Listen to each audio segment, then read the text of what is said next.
have your attention, please? The show starts in 10, 9, 8, 7, 6, 5, 4, 3, 2, 1, go. Hey everybody, and welcome to the Kryptonite Show. Boy, oh boy, oh boy, we're going to have a fun time today. It's getting a bit colder here in New Zealand. It is currently the 24th of May, and it's a Saturday. It is midday exactly. It is pretty sunny outside, but it is a little cold. So I got my sweater on here, my little laid-back sweater. So it's going to be a lot of fun to wear this and keep me warm. That's all I can say. But yeah, don't forget, get into the chat there and say hello. I mean, it's all about the community at the end of the day. So jump in there and let us know what you're feeling about cryptos and everything else out there. We got Wookie says he's back in the house today. Let's go. Now, you would have played golf, Wookie, which have been pretty cold this morning, I would have thought. But you're back in the house nice and warm with the fire on. I bet you got the fire on there. Let us know. So big shout out there to Wookie on the spot. We've got Hexgrader in the house as well. Woohoo! Let's go. 100%. Big shout out to Hexgrader. He's one of our crew in the Discord. So big shout out to him. And Blair as well. Woohoo! Let's go, Blair. Big shout out to you as well. And definitely like and share. And I'm loving those shades. Now, of course, you guys can help big time by sharing the channel around. And so if you're on YouTube, definitely push the share button.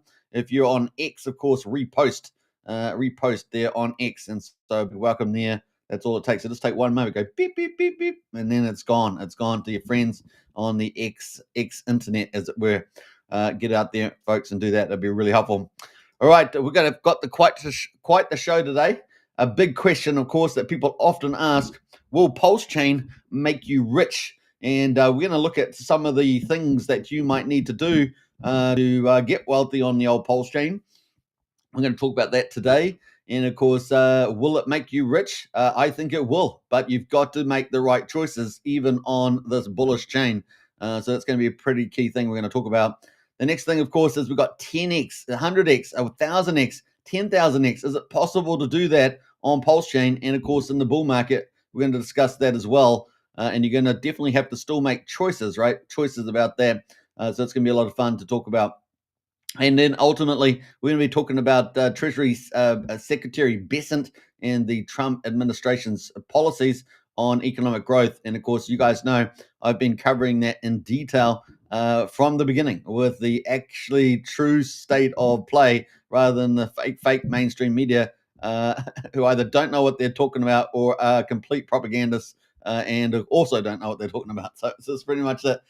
So we're going to get into that today. And you guys are going to be, I think, enjoy that as well. What else? We've got quite a few other stuff to talking about. We've got lots of stuff. So stay tuned for that as we go through the show. All right, let's get straight into it without further ado. We're going to go through my thread over the last 24 hours just to show you some of the things that we've been talking about on the Kryptonite Show. So let's get into that straight away. Don't forget to get in the chat, smash the follow, smash the subscribe, and share the channel around for sure. All right, let's go. Well, we've got this viral anime going through from the Heartwood Dog, and that is the old Hog token and Hog character. And of course, we had a poll on at the moment. I pushed out a reminder about that, so you definitely got to get out to vote for the next influencer, not the existing influencers, but the next influencer in the poll that you might want to vote for. And of course, we had a cool vote there. It's continuing to go on. It's only got 4 hours left. So you really need to get out and vote for that and see whether you can turn the tide for your favorite influencer or so whatsoever. So definitely check that. So it's Pulse of the Fallen, and that is poll for next influencer character,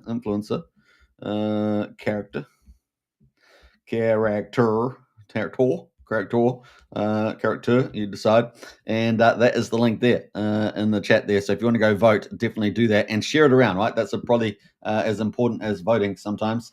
So get it out. Let's see if we can get even more votes in there on them. So we've got Crypto Coffee, Saint Wolf, Catered on Crypto, and Money Gang Crypto. So 4 very well-known influencers in the PulseChain community. Get out and vote for them. There'll be one of them is going to be the next character in this anime series, which is pretty awesome.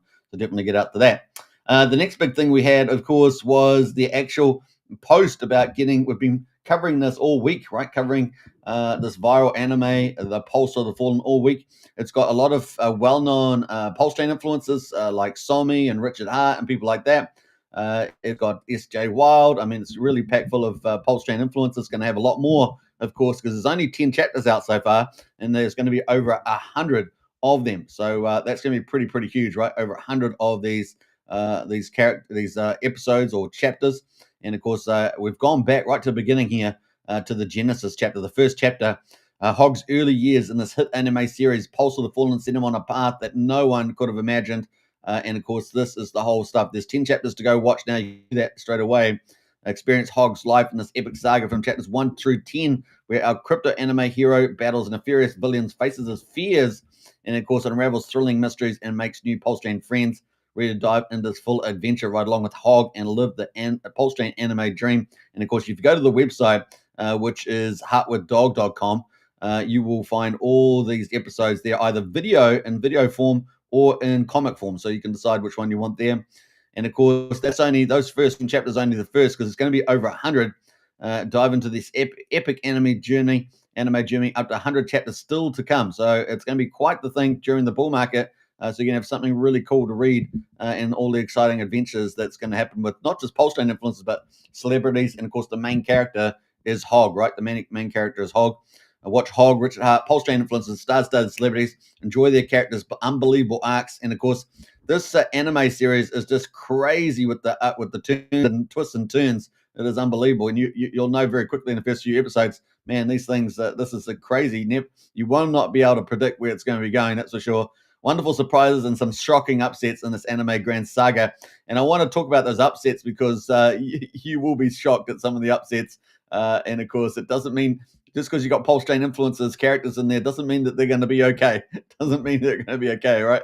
So you got to definitely check that out. And of course, we've got the first very episode there plugged into the post. So definitely got to check that out. And that, of course, is Hogg, the main character, as a young man, and or whatever he's got with his ears. You decide.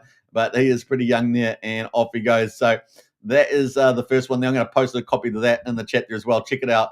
The viral anime series, Pulse of the Fallen. And, of course, that's going to be following us through the bull market ahead. So it's going to be a lot of fun to see that. So Pulse of the Fallen.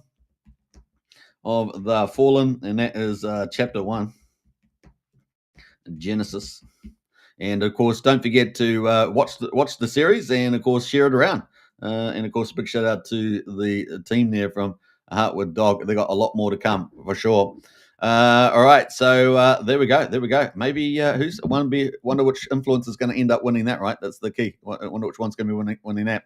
All right, so let's jump back out here and move up to what else we've been talking about. Now, you know what? On 22nd of May, I said Secret Shield. Want to make super mad gains? Almost no one knows, but there is not one. And I repeat, not one, but two. Yes, I said 2 magic cup rides on PulseChain. Who else has ever said that? That is me, first of all. You know how conservative I am. So, the fact that I'm saying it, that's quite something, I think. And there is more. You want to find out, you join the Crypto Night Show Strategy Club now, $35 a month. And I just dropped some alpha overnight. So you definitely want to join up to that today. I just dropped the biggest exclusive alpha PulseChain has ever had in the Crypto Night Show Strategy Club. And, of course, I'm going to be doing a session in about just under 3 hours' time in the Strategy Club. You do not want to miss that. That is a big alpha drop overnight. And, of course, I'm going to be talking about that alpha drop in the strategy session in a couple hours' time. So if you want to join up, you know what to do. Join the Strategy Club. The link is in the video description. And, it's $35 a month to join the Strategy Club. But, man, you've never seen such good value that you'll be getting out of the session. It is unbelievable. Some strategy clubs are thousands, and they will not give you the alpha that I just dropped in that chat today. So you definitely got to check it out. It is going to be mega. The Magic Carpet Ride on the Magic Carpet Ride, OMG. Yeah, that's all I can say.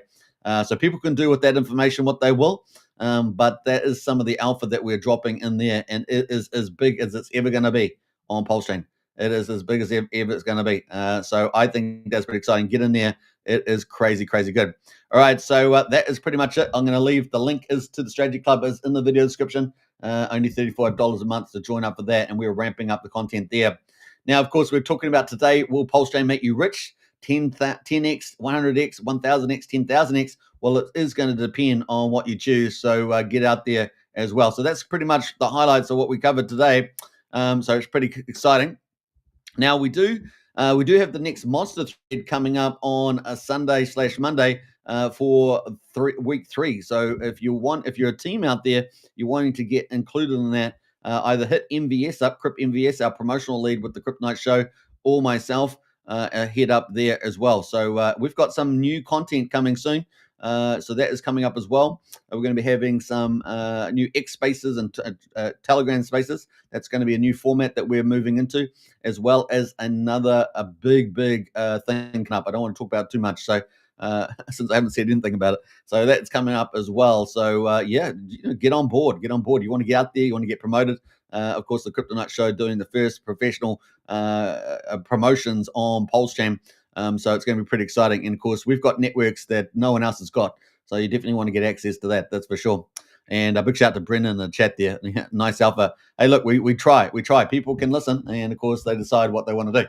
All right. So Wall Street falls as Trump tariff threats sparks market uncertainty. Obviously, the tariffs are still moving through with different areas. Europe was always going to be trouble. And of course, China was always going to be trouble. But everywhere else in the world's pretty much lined up to do a deal, right? So that's pretty much where we are on that. Excuse me, I think I was going to, sneeze or something. We got, I said it was cold here. We got Dow Jones at the moment is down 2/3% or 0.6%.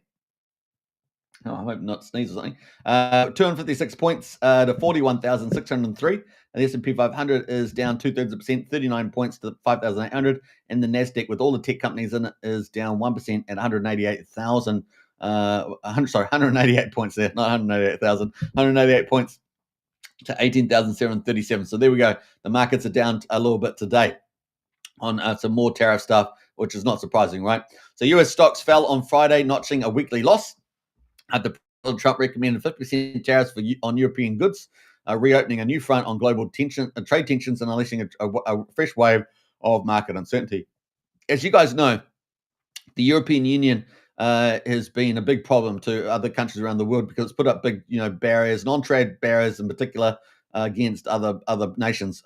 New Zealand, the country I was in particular, fell victim to that in the 60s and 70s. And so, it's they've done that. It's been pretty hardcore. It's a good thing that Trump's putting pressure on them. We also know that they're full of authoritarian narcissists and globalists in there, and Marxists. I mean, it's a real concoction of little baddies, a group of little baddies. It's going to be good that Trump's putting pressure on them for sure, both on many fronts, of course. All three main Wall Street indexes paired early losses, but each still ended lower and shed more than 2% for the week. Technology, communication services, and consumer discretionary stocks were the biggest losers of the S&P 500. 11 subsectors: utilities, consumer staples, and energy stocks gained. So that is the play there at the moment. So we're going to be seeing where that all heads. But I've got some cool stuff around Secretary Bessent. So that's going to be very much an eye opener. We're going to talk about that at the end of the stream. That's at the stream, because I don't want to interrupt the flow of our normal market update. And of course, our topic today is, will PulseChain make you rich? But I think the stream, the additional stream covering Secretary Bessent is going to open up a lot of your eyes to it if you're not informed already. And of course, stuff I've been saying for months and months and months. So you're going to really enjoy that. If you want the ultimate, alpha on the geopolitics and economic policy, that is the key. All right, so that's where we are on the stock market. Let's go quickly to commodities. We got West Texas at $61, up 0.5%. Brent oil at $65, up 0.5%. Gold at the moment, $3,365, up 2% on gold. So gold benefiting there a lot with the risk off, I guess. And the silver there up over 1% as well, 39 cents to $33.60. Silver, I think, is going to have a sudden breakout at some stage. So that's what we're going to be looking forward to soon. Wookie said it was a cold start to the day today. All right, I bet you it was. He gets up really early for the golf. Wouldn't be surprised at all. All right, let's jump over to the crypto markets. And at the moment, we've got some pretty interesting things happening. We've got the market down 4.3%, obviously after some pretty big moves for Bitcoin.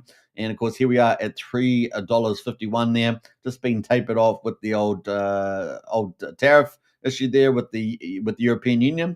That is $3.50. Now we're talking about this tariff stuff with Trump, 50% tariffs on food with Trump for Europe, but also today we saw Trump signing in fundamental stuff, and I might leave that to the end actually. So just hold on to your hats for that, because Trump was doing some pretty fundamentally important things today, and I will talk about that at the end. So stay tuned for that. So we got Bitcoin at the moment, 108,000 US dollars, down 3.9% for 24 hours. Ethereum number 2 is down 5% at $2,542. And then we've got XRP at number 4, down 5.3% at $2.33. Number 5 is BNB, down 4% at $660. Solana down 2.9% at $176. The Dogecoin is down 8%. Can you believe it? 8.2% at 23 cents. ADA or Cardano there is down 5.7% at 76 cents. And finally, number 10 is Tron, down 2% at 27 cents there. Those are our top 10 at the moment. They're all down. On the best performer of the week so far is still Bitcoin, up 4.2%, and then followed by a Solana up 4%, probably going to be a beneficiary of the Su chain, or Sui chain, as some people call it. And of course, with the old CTEX, or the Celtex hack, I think it was. So yeah, that is a big issue there. And of course, the person around that has not given the money back, as you can imagine. And so they have put a $5 million bounty on their head. So let's see what happens with that. If you're good at tracking people down, maybe that might work. Get $5 million for those leads. So they want a name and a location and some proof of it. That's pretty much it. All right, so that's on for SuChain, trying to track down the big hacker there. Now, the other best performer was BNB and Dogecoin there, both up 2.3% for a week. So still a little bit of gain over the last week there for some of the majors. Now, looking at the top 100, the best performers, Hyperliquid being a top performer for quite a bit. It's at number 14, is up 24% for the week at $34. So it's been a very good, strong performer there. And we might do a lot more coverage on Hyperliquid because it has been, such a good performer there. WorldCoin, I should say, WorldCoin is up 23% as well. At number 62, and the smelly one in the room is Fartcoin. That is up 21.5% at number 78. And honorable mention to Monero, right? That's up there 18% as well, and CurveDAO at 15.6%. Let me know. I think people still mining Monero. I guess they are. Let me know in the chat there about that. I haven't really been following it too much, so let me know if that's happening there as well. All right, so not bad. All right, so that is the play there. Let's jump over to the top gainers, and we got Space Nation. Space Nation. I haven't even looked at that one, but it's up 96%. Might want to check that out. BC Gamecoin, I've seen that around before. That's up 62%. And Covalent X is down 24%, but it seems to be top gainers for some reason. Obviously, taking a bit of profit maybe. Trending is Concordium, Virtuals Protocol, which I've seen many times in Hyperliquid as well. They're trending at the moment. But let's have a quick look at the Space Nation, see where it's ranked actually. It's got my, triggered my interest there, 878. And it's definitely having a tear at the moment, isn't it? Down at 3 cents and now up at 7.5 cents. Pretty interesting. I wonder what it's all about. Space Nation Online. And OIK tokens can be traded on centralized exchanges as well. Let's have a quick look. Building a sustainable Web3 gaming future. Wow, that does look good. For those that love playing even that, my goodness. Wow, this does look good. Okay, all right. Download as well. All right. So, wow, for the gamers out there, man, oh man, oh man, that does. I love space. So you can probably tell that. But man, that does look good. We're gonna have to check this out. All right. So I'm gonna save that. I'm not actually gonna get rid of that. I'm gonna have a look at that after the live stream. That is pretty cool. I might really get into that. I love space games. So there we go. So if you play EVE Online, I got a little frustrated with EVE Online because of certain blockades. Once you get out to the outer rims where you get up to the real dangerous stuff, I had some capital ships. And hey, look, it might have been saving me from being destroyed, but I wanted to take my capital ship out beyond the no man's land. And of course, they won't let you do it, which is, I don't know if they do that now, but they certainly, the last time I tried, take my capital ship. I mean, it was fairly well armed as well. I mean, it wasn't like full on armed, like 100%, but I would say it was probably at 70, 80% armed. And I thought, man, I can take on some decent things. But sometimes there's crews out there, right? They wait and they hunt for you. Come in with a capital ship. A capital ship's like a really big ship, like a battleship or something. You come with the capital ship, and of course, they're actually harder to get in some ways. Like the ones I've got, they're quite hard because I got them from back in the day. And so, I don't really want to lose it because it's expensive. But I pop in. I had this smaller ship, and I popped into this little asteroid belt. Before I know it, there's like pirates coming in. Go, they're all organized crew, right? All coming in and go. They're all trying to hunt me down. And fortunately, I managed to escape. But I got like, I don't know, like 80% damage or something. It was pretty close to being destroyed. But I ended up being able to escape there. It was pretty crazy. And the worst thing they use on you is digital jammers, right? Digital jammers, and you see these little waves coming at you. Anyway, enough of that. But yeah, this one here looks pretty good. So we're going to have to definitely check that out.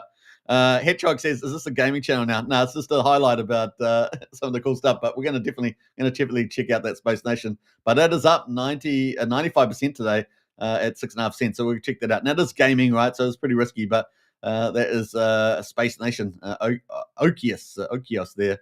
So we'll definitely check that out. Now we got the bubbles. I bring the bubbles back. Haven't had the bubbles for ages, right? So sometimes a lot of people, influencers particularly, use bubbles all the time. I like to bring it every so often, and we can definitely see over the last year some of the best performers. We've got Virtual, which we're going to talk about a bit moving forward.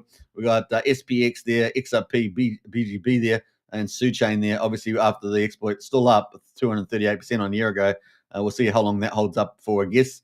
Last month there, let's see what some of the big everything's pretty much green over the last month. Virtual, WIF, and I said to you, was it yesterday, day before, and I think last week, said WIF is starting to march up the top 100. It's like number 98 or something. So that might definitely be something you want to pick up, because it does be showing some real strength there. So WIF could be part of your sort of meme blue chip portfolio, let's say.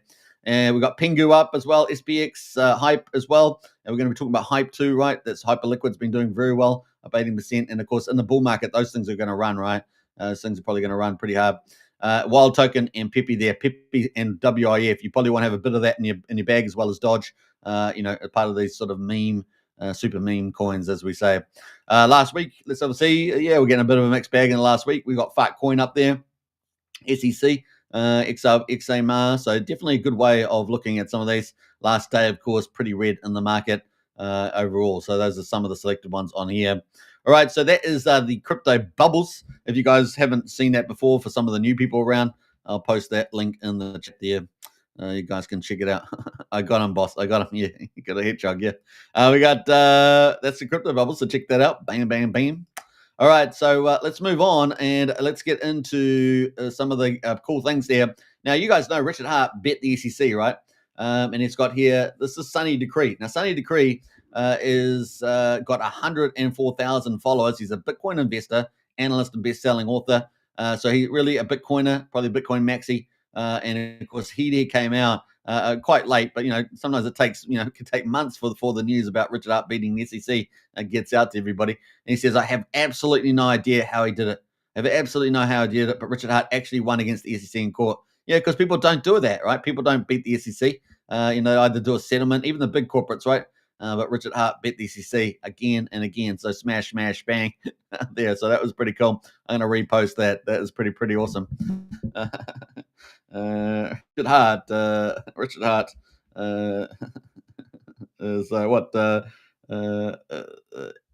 is is out for glory. Is out for glory. Let's do that. All right, so that's pretty cool. And let's place. What are we going to do? PulseChain. Let's do that. Yeah, let's do it. All right, so kind of cool. That is the mark there. Richard Hart's is out for glory. It's a bit slang, but we'll get there. We'll get there in the end. So that was pretty cool news. There, people are starting to see outside the PulseChain circle. All about the SEC PulseChain. So things are ramping up, guys. Things to have patience. That's all. PulseChain forked Ethereum on the 10th of May, 2023. It went live on the 13th of May, 2023. And now it's 742 days later. I always say this because it's always, new people coming along need to have a bit of context about PulseChain.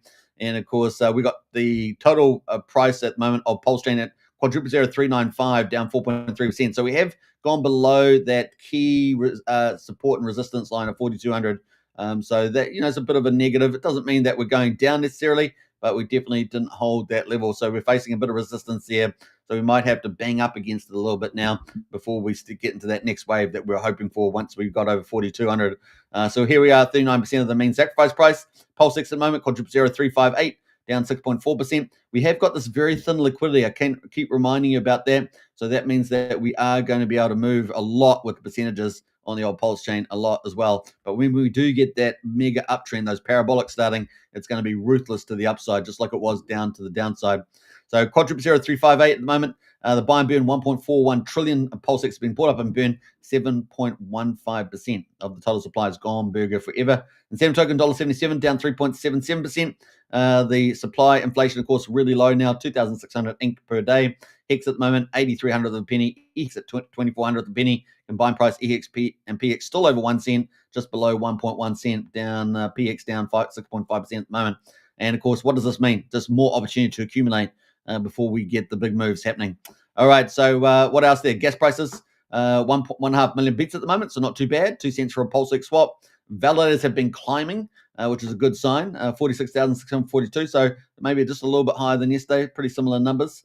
And then finally, the bridge. What everyone's talking about is the bridge, and of course, it's at 94.8, 94.9 million. And we were sitting around a couple of days around 96, 97 million. We come down a little bit from there, obviously, with the market pulling back a bit on ETH and Bitcoin and other stuff. But the DAI is holding up pretty well, 22.4 million. And the one we should be looking at here, and I'm going to take a snapshot of this, is the USDC. And don't ask me why. Why should we be looking at USDC? You guys let me know in the chat. Why do you think we're going to start FOT tracking USDC now? Because I think it's pretty important. You let me know in the chat why you think that is. Let's see who's clued into what's happening on the chain right now. This is a bit of a fun test. It's a bit of a fun game, but it matters, right? It matters now. So yeah, if you're not in our strategy club today, in a couple hours time, you're going to hear the biggest alpha you've ever heard on the PulseChain. There's nothing bigger. This dwarfs everything, every other big narrative out there on PulseChain right now. No matter who's talking about it, you're going to get the secret sauce in the strategy club. So join up today. All right, so that is where we are. So let's see where that goes. I'm expecting some huge things for this moving forward, even more bullish than I have been for a long time. I was very excited about moving up to the 100 million, 200 million, 300 million. But look, I think we're going to go way, way higher. So join up today. There, thanks, Brian, for that. Join the Discord here. Big shout out on that one. So kind of cool. Only $35 a month to join Strategy Club. Well worth it. Believe me. Believe me there. And of course, it's going to be. You're gonna thank yourself later on. All right. So let's get into it. That is where we are on Pulse. Let's have a look at the volumes. 33.6 million. So a big jump in volumes today. Pretty exciting to see that. And we were sitting, in the 20s, so being up 33.6. We do have some green charts here. Now we got this USD one coin, World Liberty. I understand this is a scam coin. I haven't checked behind the details. I just saw, I think, Jim Rat Crypto talking about it. So I haven't checked it myself. So just be very, very careful here. Is it one of these ones where you can buy and never sell? So just be cautious there. We're going to have a quick look at see what the quick intel says. It says there's no issues on it, but I'd be very careful. Ownership is renounced, unknown. So definitely make sure you check out that. Be very careful with this USD one here. I know it's up 11,600%. Liquidity, volume 162 over 27, but very, very cautious about that. We cover this stuff every day, the top ranking ones. We get new coins every day, but you do need to do due diligence. Don't just ape in to everything that looks like it's pumping and think you're going to catch part of that move. Sometimes you catch the top often, right? Because you see it too late. This has been out for 13 hours, so it's already been out there for quite a bit. You can already see the chart there pulling back. But if there's problems with not being able to sell, like a hiding pot or something, could be a big problem, which probably brings us to Midgard, right?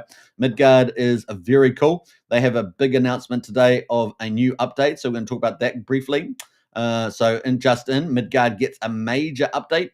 Faster homepage, blocks transactions, new bridge monitor, real-time analytics. Woo! That's going to become a staple of the show.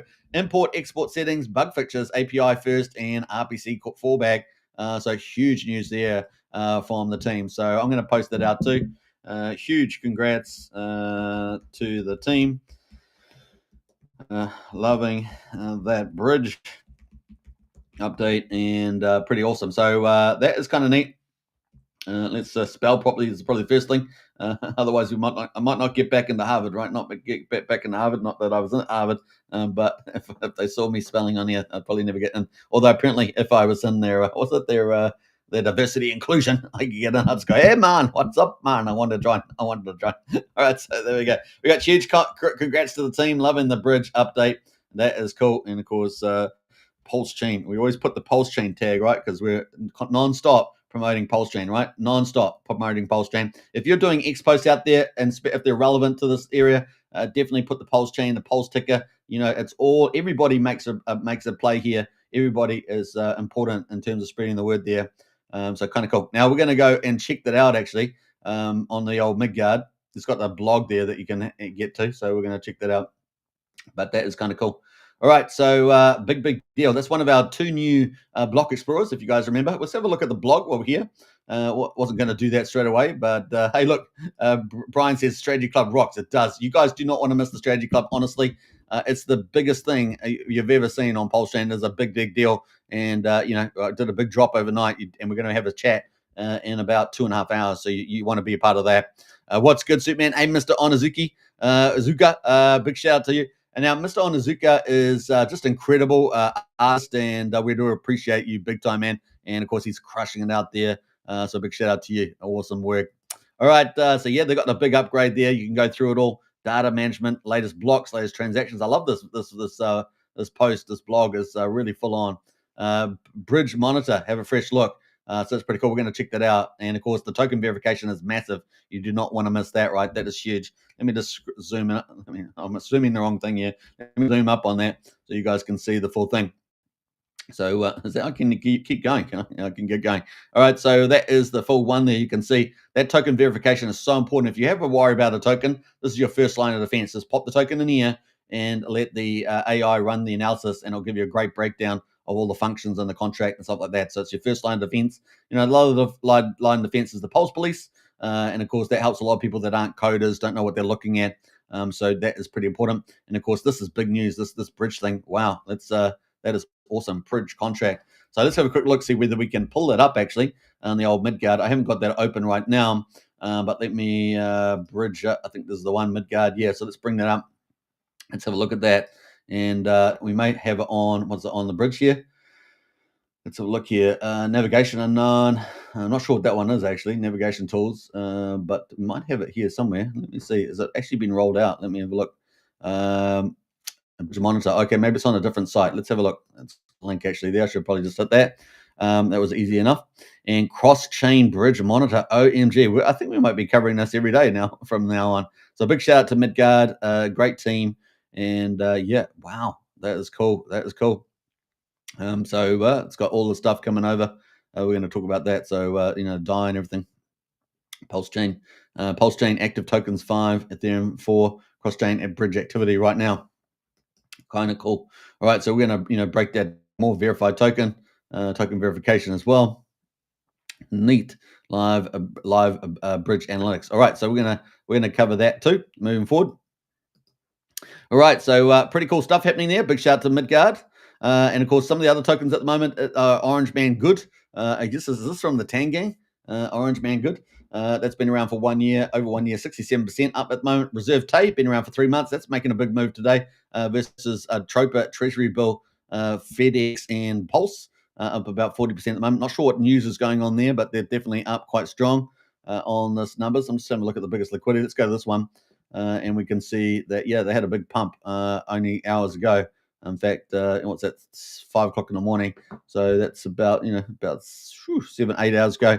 So that's a big pump. And so that's moving them pretty hard. Trump, the pump tires is going up. That's up 16%. Dominance, one of the OG WebChef tokens, up 13.6%. Up token there on one of Haunted, I think, on the back of Pulse. That's up 10% there. Your Mum, been around for 16 days. That's up 8.8%. GoPulse, of course, is up 7%. And what else there? Soil, Sun and Mini Meal is at 12.6%, up 3.8%. Having a little bit of a couple of 2 large sellers, basically, so far. There are a lot of holders in Soul, Sun and Mini Meal, and some of them are, very large holders. And you kind of at the beginning of something big. So, but had a couple, 2 big sellers basically that have capped that chart for the time being after it's run to 15 cents. It ran from 2.8 to 15 cents. And just had a couple of big sellers selling in about $160,000 out of that pool, but liquidity is still pretty big at 1.3 million. So we'll keep a lookout for that. Ink Dottor there, the liquidity fork from Fast Abdul is pretty much flat today, and those are pretty much the ones in the green on the default view here on Dex Screen at the moment. So that's kind of the mark. We got Beast token here from OG Web Chef. That's at $1.47. That is, recovered to some degree. We'll see whether it can break higher still. And of course, that's volume is $150,000 pretty much. So that's probably earning. I don't know what's the yield on at the moment. 0.5%. I don't know. Somewhere in that ballpark, maybe. That is kind of the play there. Everything else is pretty much in the sell-off zone. And of course, we've got a lot of our favorite tokens down here that are in the negative today. So there's a lot of opportunities to pick up some of your favorites. That's pretty much, I guess, the lesson today. There is some of your favorites there. We've got X Game, for example, which is going to be a big deal. Probably in a few weeks, that could be completely flipped around, right? There's things like that. So just keep a lookout for some of your favorites. Teddy Bear is another one. From the big followers following Teddy Bear, right? Like Moon King, Ian Finici. I can't remember his full. What's it name? Ian something. I can't remember his full name, but they did a big live stream on that. So yeah, that is going to be fun to see that play out. There is a few little green opportunities there today, and of course we're looking forward to getting the uptrend back on again. Maybe we'll get some movement on the weekend. We shall see. Now that leaves us into some comments. Before we get that, we're going to go Titanix, and then we're going to get into the big news from the Treasury Secretary, Scott Bessent. There we got Brian there giving out 5 gifts. You did that with me without even looking, Brian. I wasn't even looking at the chat at the time. So big shout out to Brian, our community leader, along with Wookie. Big shout out there. Jeffrey Ramsey got a membership. Congratulations to you. Richie Robinson. Hey, Richie. Hope you're doing well. And John Gibbons as well got a membership. Well done to you. And Moondog. Big shout out to Moondog out there, also getting a membership. I've got a few Mafia businesses out on the marketplace at the moment, Moondog. Keep a lookout for those. They'll be on at different prices. So check those out. We got Hex on Eric. What's it? Hex on Eric. Hex on Eric was gifted a membership as well. Big shout out there, Hex on Eric as well. Welcome to the chat and congratulations on those memberships. Big shout out to you, Brian, ultimately, giving those out. That's for sure. What's the Midgard website, says Tomboss? Well, let me pull that up and post it in the chat then. You can, man, it is really good and full of tools, Tomboss, and they're adding more cool stuff all the time. And this is one of our premier type of explorers there. So that is the link to Midgards. Everybody should save Midgard to your favorites. We've probably got about 5 or 6 good explorers now. So they can use. They're all slightly different. Some of them are richer than others. Like Midgard's pretty rich with features. So definitely check that out. And they've got an AI checker for tokens. That's got to be a real asset to a lot of people. Gerardo recently launched one too, right? Explorer. So you can check that out. In fact, we might do a Explorer show where we actually go through the features. How about we do that? It's going to be coming up. All right, so there we go. OMG was dev by Big Brain. Big Brain. OMG. All right, so kind of cool. Let's do some of this as well. We're going to get into Titanix quickly, and then we're going to get into the Trump's administration economic policy. And of course, this is going to give you all the alpha. You will be highly informed watching this. So it's going to be pretty cool. All right, where we go? Going back to X Hub, X Titan Hub, I should say. All right. This is a really good opportunity on Titanix right now. You've got a pullback on here after that big little rally. Of course, we didn't get the breakout to the uptrend, but now you've got another opportunity to pick up the stuff because you've got to remember Titanix has got a buy and burn on about 5 or 6 pools that are quite large, particularly the top 4, Titanix, DragonX, Hyper, and Hydra. All the buy and burns are turned off. So they've got this big asset collateral that actually can be activated into a buy and burn. And it's only going to be really turned on when we start getting this uptrend in the market that we're looking for altcoin season, right? So that's kind of the play. We also know that OmniChain from Jake Sharp's going to be playing out. We know that Eric from DragonX is doing a lot of things as well with protocols and his kind of his version of a strategy club. Just forget what it's called now. And of course, we've also got a lot of things happening with some of the top teams like the Dude with Helios, Stevie D with Vault, and of course, Ali and others, Crypto Utah for Inferno. So some of the leading teams out there doing a lot of cool stuff, as well as Brandon, which we're hopefully going to be interviewing soon, Morpheus. We're trying to queue up an interview with Brandon from Morpheus. So you're going to hear about his decks as well. I think it's what's called Switch as well. So we're going to hear about that. So lots of opportunities here right now to pick up a lot at the bottom of the market. So let's quick look at Titanix at the chart. Now you guys know that really what we're interested in is not so much the US product price. Obviously, if you're coming in with fiat, that matters. But if you're talking about picking it up versus ETH. It is currently off the bottom, right? We're still at the bottom, so we were down at 1150. We had a rally all the way to 3,000. We've now been sold down to 1954. Now, there was a big whale seller from DragonX, right? So that's really the mix there. So we'll talk about that. Just takes one whale, right, to send it down. You know, they do it all the time. We saw that with the Sun Mini Meal, right, with the chart getting up to 15 cents, and then we see two big, large holders come and sell down some of their bags, right? And so just some of their bags too. So here we are on the ratio. So the ratio has gone right back to the beginning. So we were back pretty much, well, virtually back to the beginning, yeah. So we were at 10.07200. We're back at, we have already touched that level pretty much, and we're currently at 7,600 with 10 zeros. So a wonderful place to accumulate Titanx right now. I cannot tell you, you will thank yourself later on. It doesn't look like it now, but it never does when you're buying the bottom, right? When you're buying the bottom, you go, oh my God, I'm buying the bottom. Is it going to get down further? Well, actually, I think this thing is going to be done absolutely unbelievable in the bull market. So you definitely want to do that. Now, you might think the timing's not quite right. Maybe we've got another month at the bottom, another 2 months. That might be the case.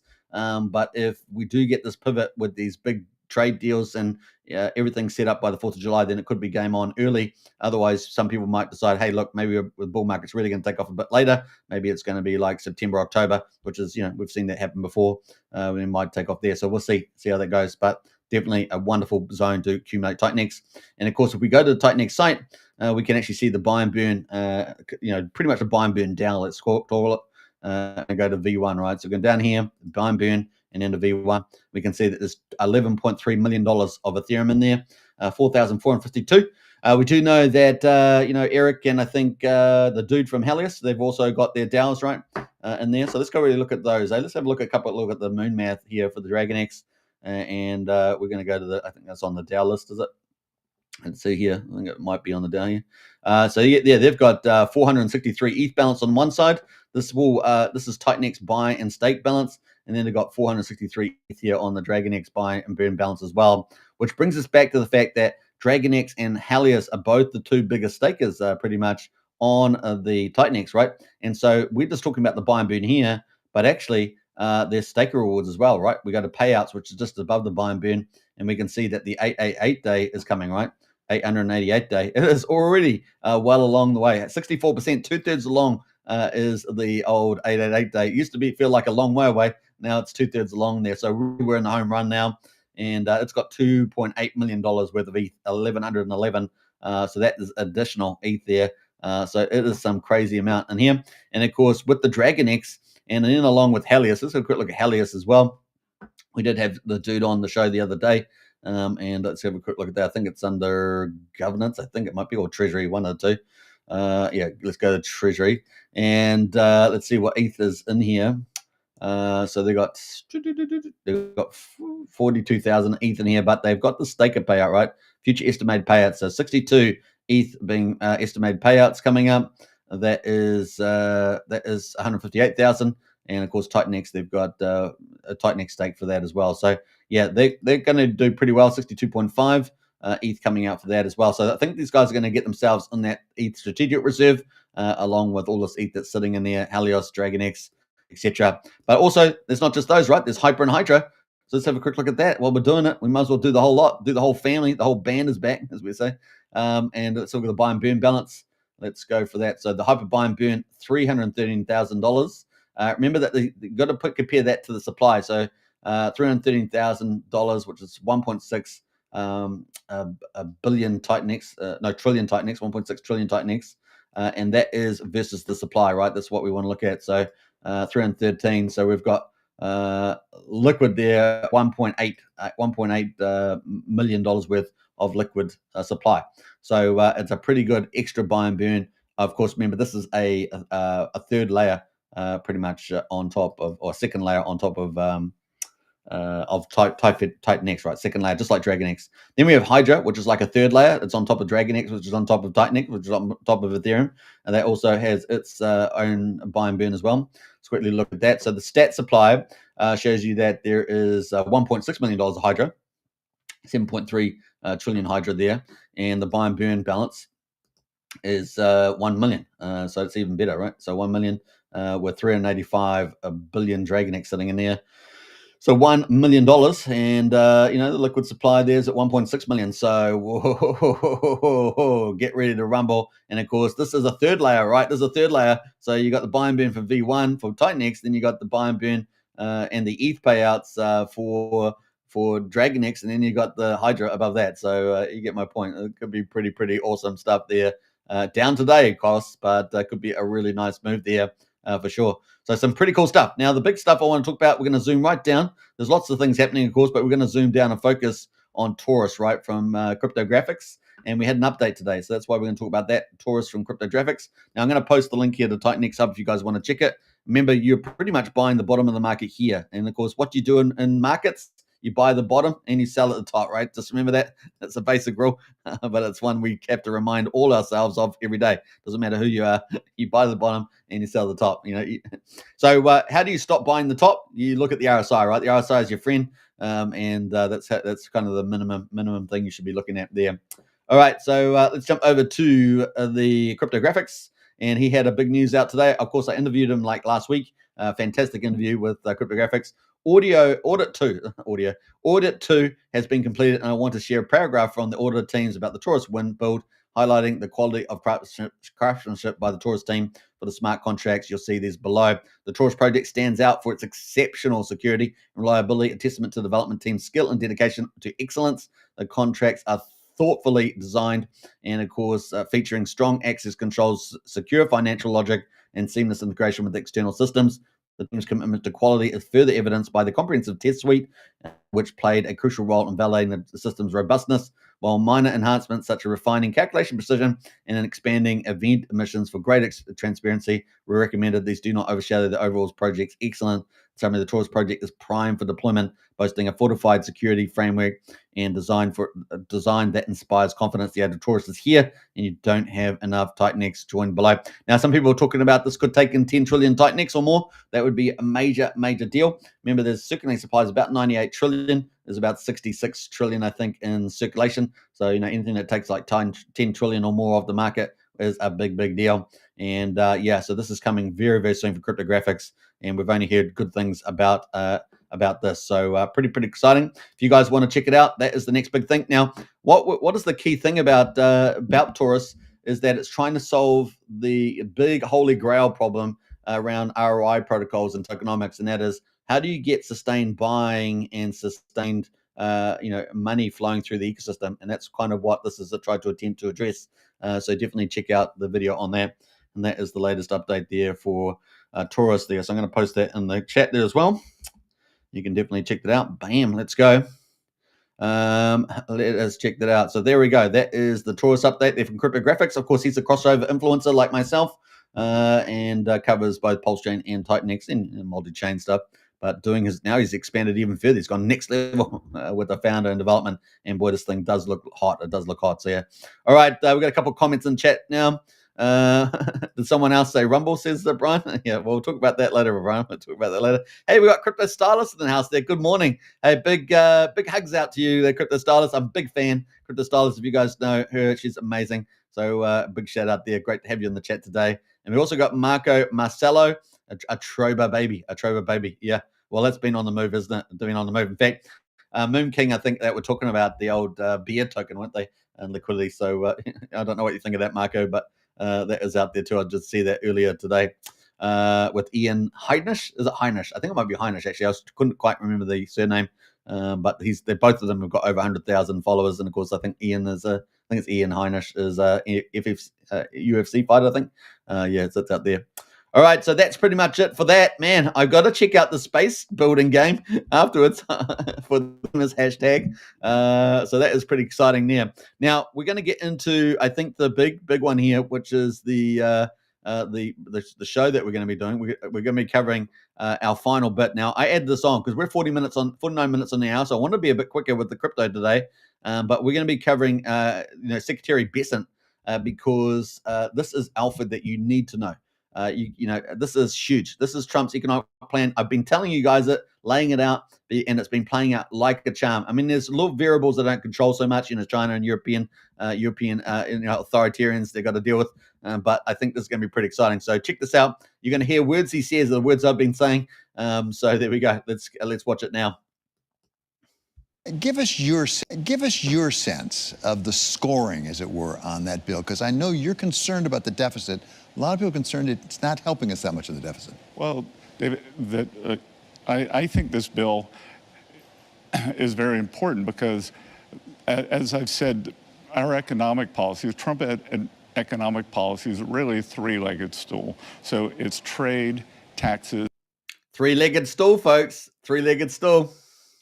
Taxes and deregulations. You hear that? Trade, taxes, and deregulation. So what I've been saying, guys, come on, let's go. So this tax bill, first step, making it through the House, I think the permanence in the bill from 2017 is going to give, everyone's talking about, oh, there's not enough certainty now. Well, what I can tell you is this permanence is going to give great certainty. And I think the scoring, you and I have talked about it quite a bit. It's Washington-style scoring, and it's not real-world scoring. What I am concerned about, or have been concerned about, are we controlling expenses? Yes. Are we going to grow the economy and accelerate the economy and stabilize and then bring down the total debt to GDP? And I think this bill does a great job of that. So that's really important, right? The total debt down to GDP. Remember the numbers for the GDP, right? GDP about 27 trillion. The total debt in the United States for the federal government is 37, which is essentially owned by the people. And of course, they've got a federal deficit every year of about 2 trillion, with 1 trillion in interest costs, and of course the trade deficit 1.2 trillion. So Trump's dealing with all these issues, and of course Secretary Bessent, Scott Bessent, there is one of the two main frontmen for this strategy. And it is golden. It is golden. So it's playing out like a charm. So ignore everything you see on mainstream media. If you want to know what's going on, Scott Bessent is your man. And of course, it's playing out very, very well indeed. And you should definitely join our strategy club, right?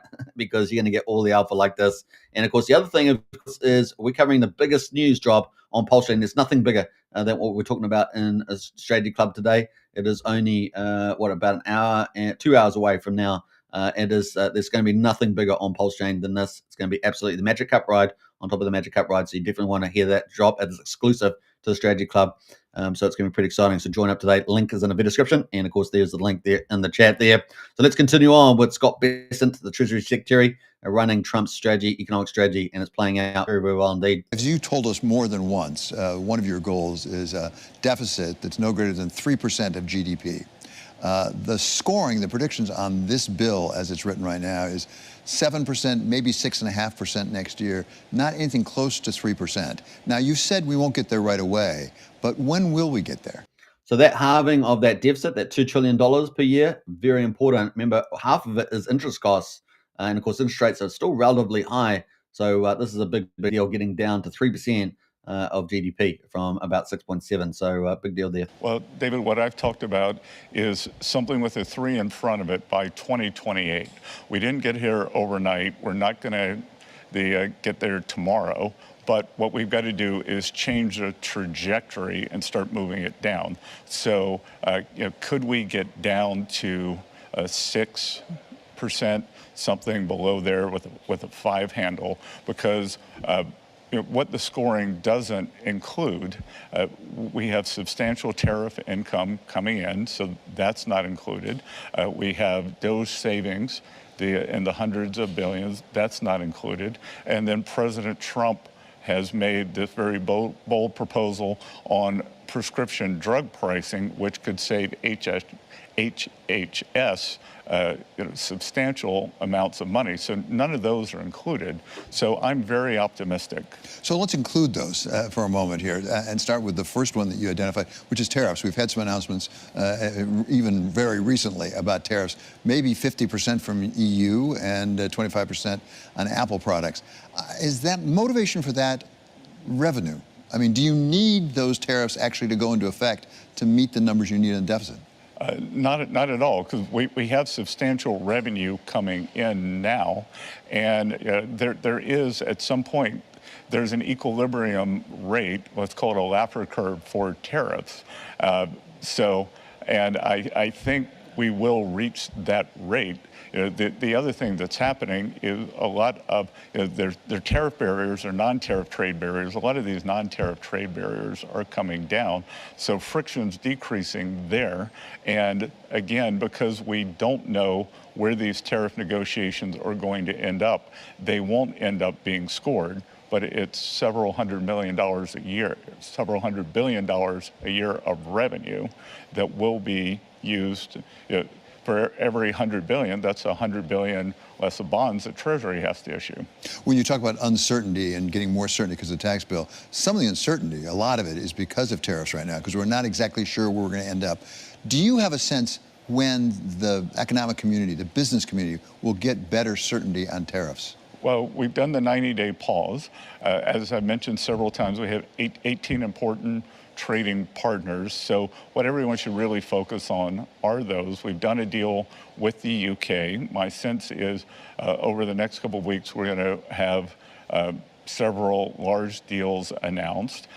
We have put a pause and a 90-day pause with China. I expect that we will be negotiating in person with them again. And then the president today, when we initiated the pause and the 10% are moving down from the April 2nd rate to the 10% level was contingent on countries or trading blocs coming and negotiating in good faith. And I think the president was getting frustrated with the EU. The problem with EU, I've said several times, they have a collective action problem. There are 27 countries. They all have different needs. The Germans, they are interested in cars, the French in agriculture. So, and then you have Brussels negotiating with them. Now, I am very impressed. I met my German counterpart, who's part of the new German government, the German finance minister in Banff, that he was very responsive. I think that the new Chancellor, Merz, is going to give an opportunity for a U.S.-Germany reset. So I'm very optimistic that perhaps Germany can help push the EU forward here. Let's talk for a moment. So that's really key part there, right? Though 15 to 18 countries are the really big economies in the world.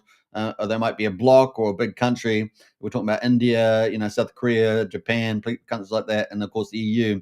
EU, of course, is a bit sticky, like the China, and of course those are the two ones that have to really sort out.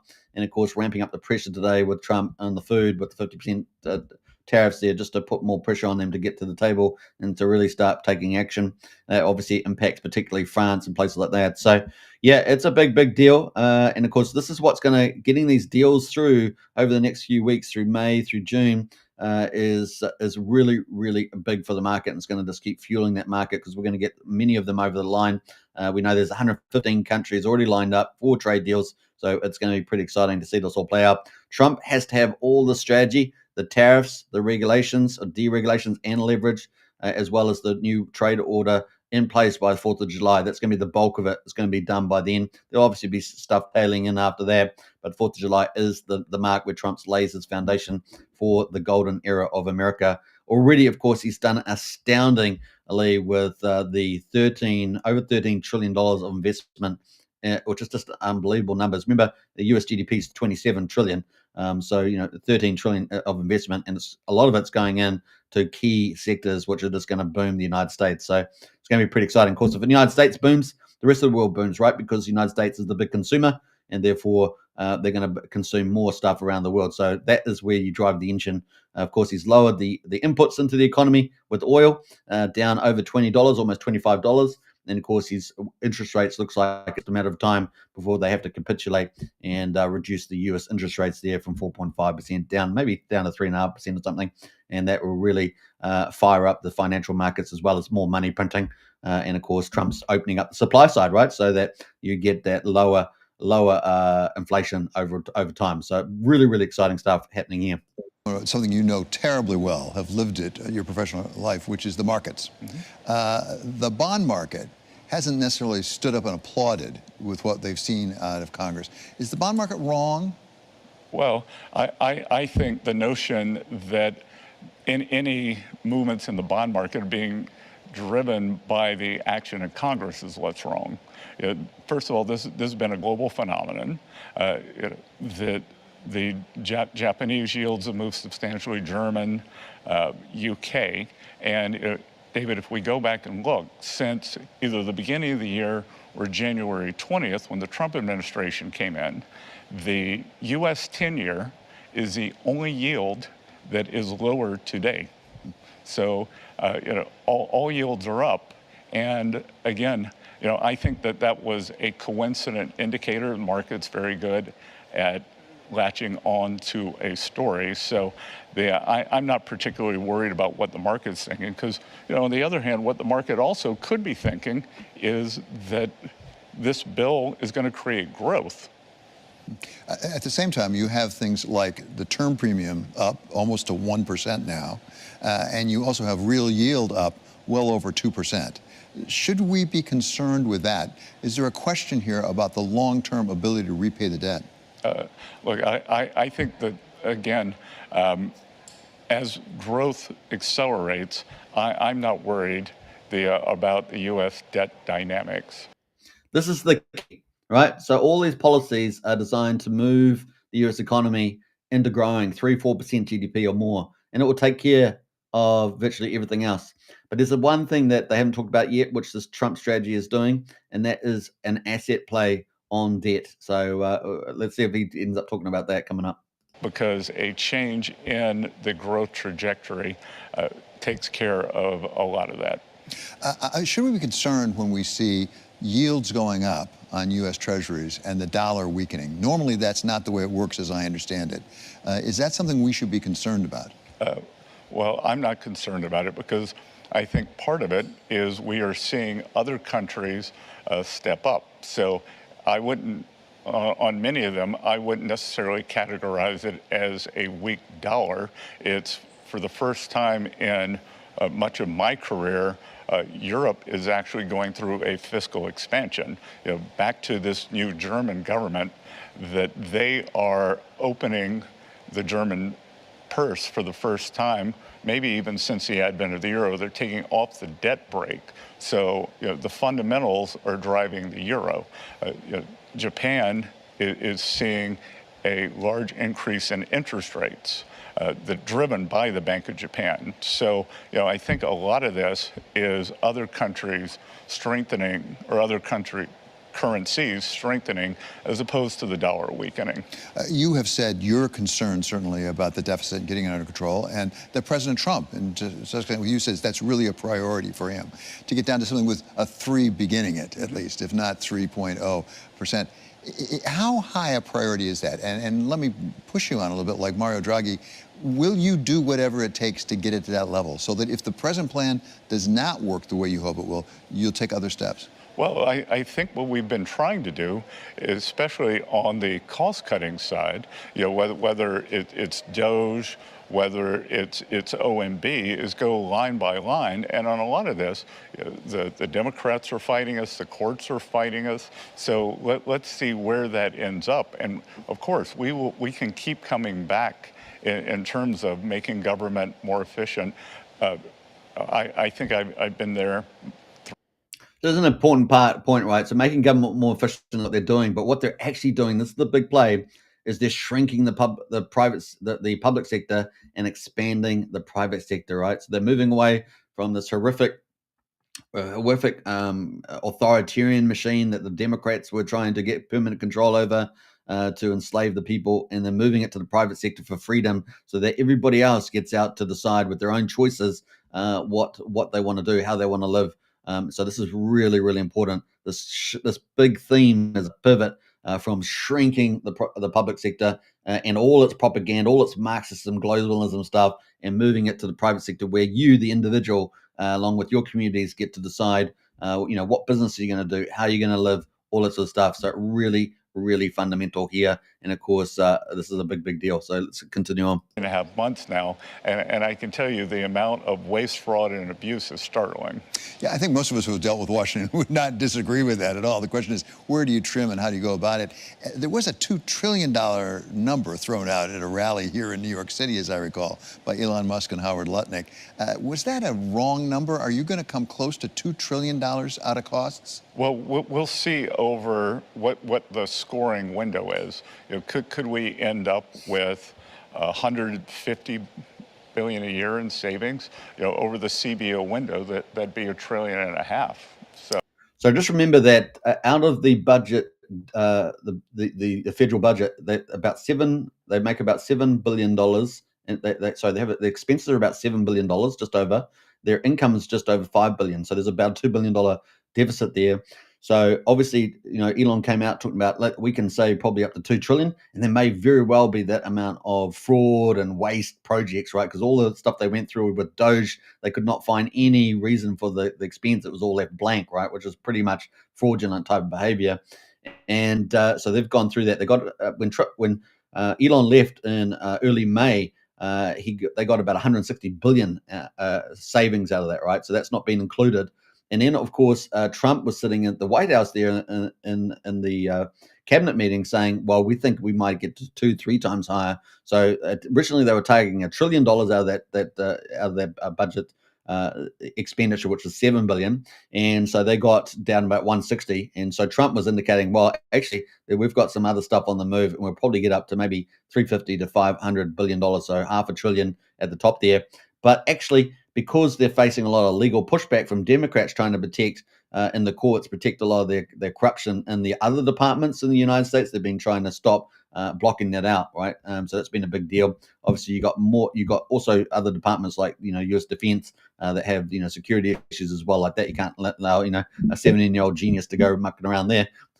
So it's a bit like War Games, if you guys remember that from the 1980s. But it's a big deal there. So they're really, I think, going to continue to make savings there quite a lot there as they move forward from year to year. As he pointed out, maybe another 150 billion. I think they're going to do a lot better than that. But he's trying to be conservative, of course. But you're on track, you think, on the cost cutting side? Well, again, there's a lot of resistance that the Doge and Elon were criticized for the pace they did. But I tell you, just in my 3.5 months in Washington, if you don't move fast, then the swamp kind of grabs you and you start sinking, and the vested interests kick in. What other tools do you have in your toolbox to apply to the deficit if the present plan doesn't deliver all that you hope? Oh, look, I think it's why don't we wait? That's a really important point about the pushback, as I said to you, and the Democrats using a lot of the courts to try and go after them. Now, you got to remember, they've got very big, powerful billionaire backers. They have very powerful law firms sitting in Washington and other states in the United States like Chicago, New York. And so they activate these very quickly, and then they go to big Democrat judges, and they try to get these all shut down, right? So this is what we've been seeing. So Trump's administration's up against that. And, of course, the Justice Department is pushing back on a lot of these things because they're trying to, destroy Trump's agenda by illegal warfare, right? That's kind of the easiest tactic they have amongst a few others they've been using as well. So, not surprising there, the old swamp defending its corruption, See how this works out, because I think we can see, as I mentioned, it's a three-legged stool. So I think. So as you guys know, I called the strategy three-legged stool, and here we go, the three-legged stool. So there we go. Hectrog says private sector is so good. I live in a cage. Yeah, apparently you need a bit of freedom there. Maybe Brian can help you. It would be the third part: trade, tax, and deregulation. So deregulation is the slowest moving part. So that's what I said to you. The deregulation will play out over time. But one thing he's not talking about at the moment, at least, is leverage, right? The leverage is where they're really wanting to get to with the small, medium banks throughout the Midwest. These were the ones that were pretty much shut down. And the big banks, which are, highly connected to the Democrat Party, were the ones that were making all the money and making all the calls, where you get to even so powerful like BlackRock, where they're actually saying, we won't fund you, we won't invest in you, we'll shut you down if you don't put through our woke agenda These are Democrat themes, right? You don't do this, you don't do climate change, we'll shut you down. So this is all Democrat-driven control. Has nothing to do with reality, right? It's all about control, and so this is where they're shifting. So not only are they trying to shrink the U.S. government and shift it over to the private sector to take away the control, authoritarianism over time, but they're also trying to build back Middle America. So that Middle America gets the same prosperity, because they've been the biggest ones hit, right? Since the 1970s, over 7 million jobs were lost in manufacturing. That was also the middle class, right? Because of high-paying jobs, and of course they were all shrinking throughout the Midwest and everywhere else. And only the coastal cities, these Democrat cities, which were operating, were enjoying all the money slush, right? Because the money slush went to all these big banks, right? That were doing all the risk-on stuff. So this is a really fundamental move here that the Trump administration is doing. I would expect that to substantially kick in to the economic growth in the third, fourth quarters and really accelerate next year. That is huge, right? So we're talking about, when's this all going to kick in? Short term, yeah, we can sense there's going to be some short term hits on different measures, right? Obviously, using a volatile tariff strategy to pressure trade deals to reorganize the world trade. That's obviously going to give a bit of volatility. But when is the actual real economy going to start getting hit from all this investment and all these new policies around tariffs and taxes and everything else? Well, he's talking about third, fourth quarter into 2026. So we're going to expect a fundamental ramp up in the US economy, as well as a lot more money printing. And of course, our bull market's going to be through the roof. I think it's going to be so mega, it's going to leave behind what we've seen before. And maybe instead of getting a 3x in Bitcoin, to 150, 160K, we're going to see maybe a 5x, even potentially higher, given the fact how supply and demand will work. And of course, all these institutions and sovereign states and US states coming in to buy Bitcoin, for example, are buying it off who? Mostly the retail book, right? Which has been, hodling this stuff and accumulating this stuff for, 16 years or something, so it's pretty crazy, at least, the last 10 years in particular.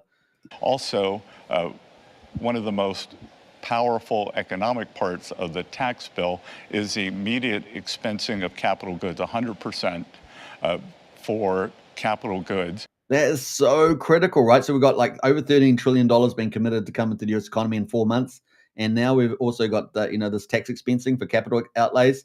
You're talking about a manufacturing building boom like you've never seen before. This is going to be unbelievable. 1,000x for PulseChain. Yeah. Well, we're going to get to that at the end of the live stream. We're going to talk about 10x, 100x, 1,000x, and 10,000x for those that have managed to hold on to all this awesome information. So hold on to for that. And what we have added to that is 100% expensing of factory structures. So I think that could really accelerate the growth. And as you look at this problem right now, what is your approach to making sure that we bring the U.S. economic machine into line, and particularly the business community and investment, most importantly? Well, let's talk about two pieces.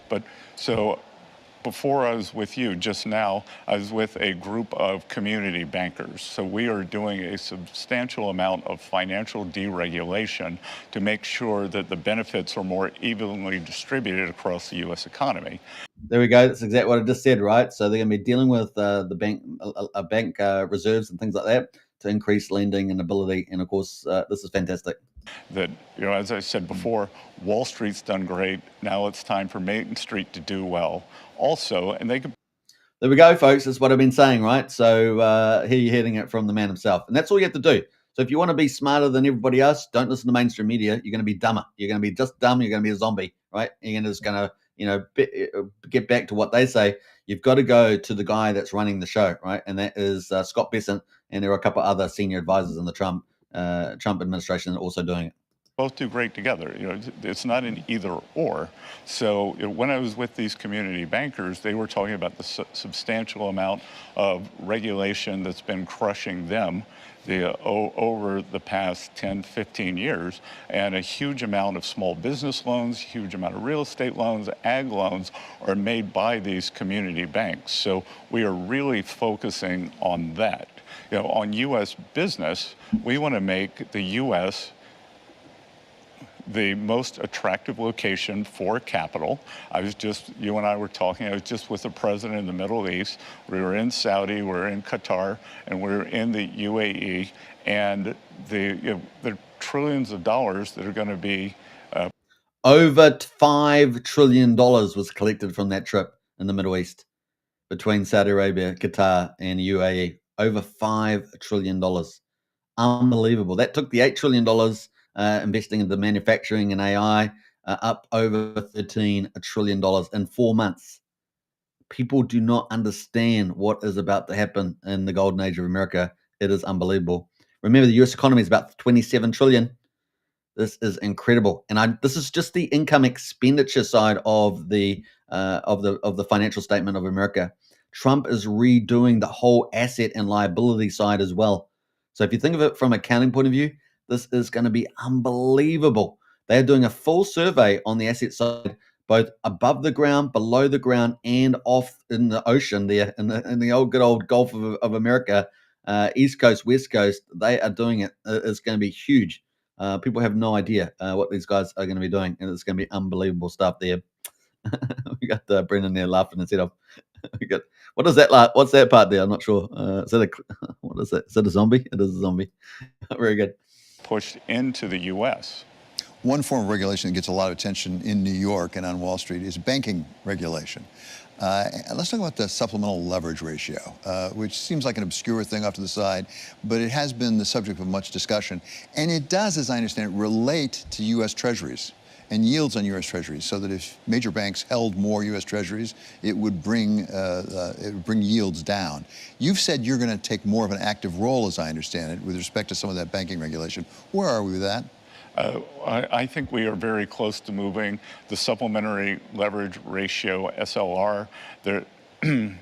That is moving along very quickly between the three banking regulators, the Fed, the OCC, and the FDIC. So I would think we could see something on that over the summer. So this is huge, right? This gets back to this reserves that I was talking about, small, medium banks and stuff in the United States. So thousands of banks, particularly being able to lend out more money. It's going to be fantastic. Yeah, this is huge.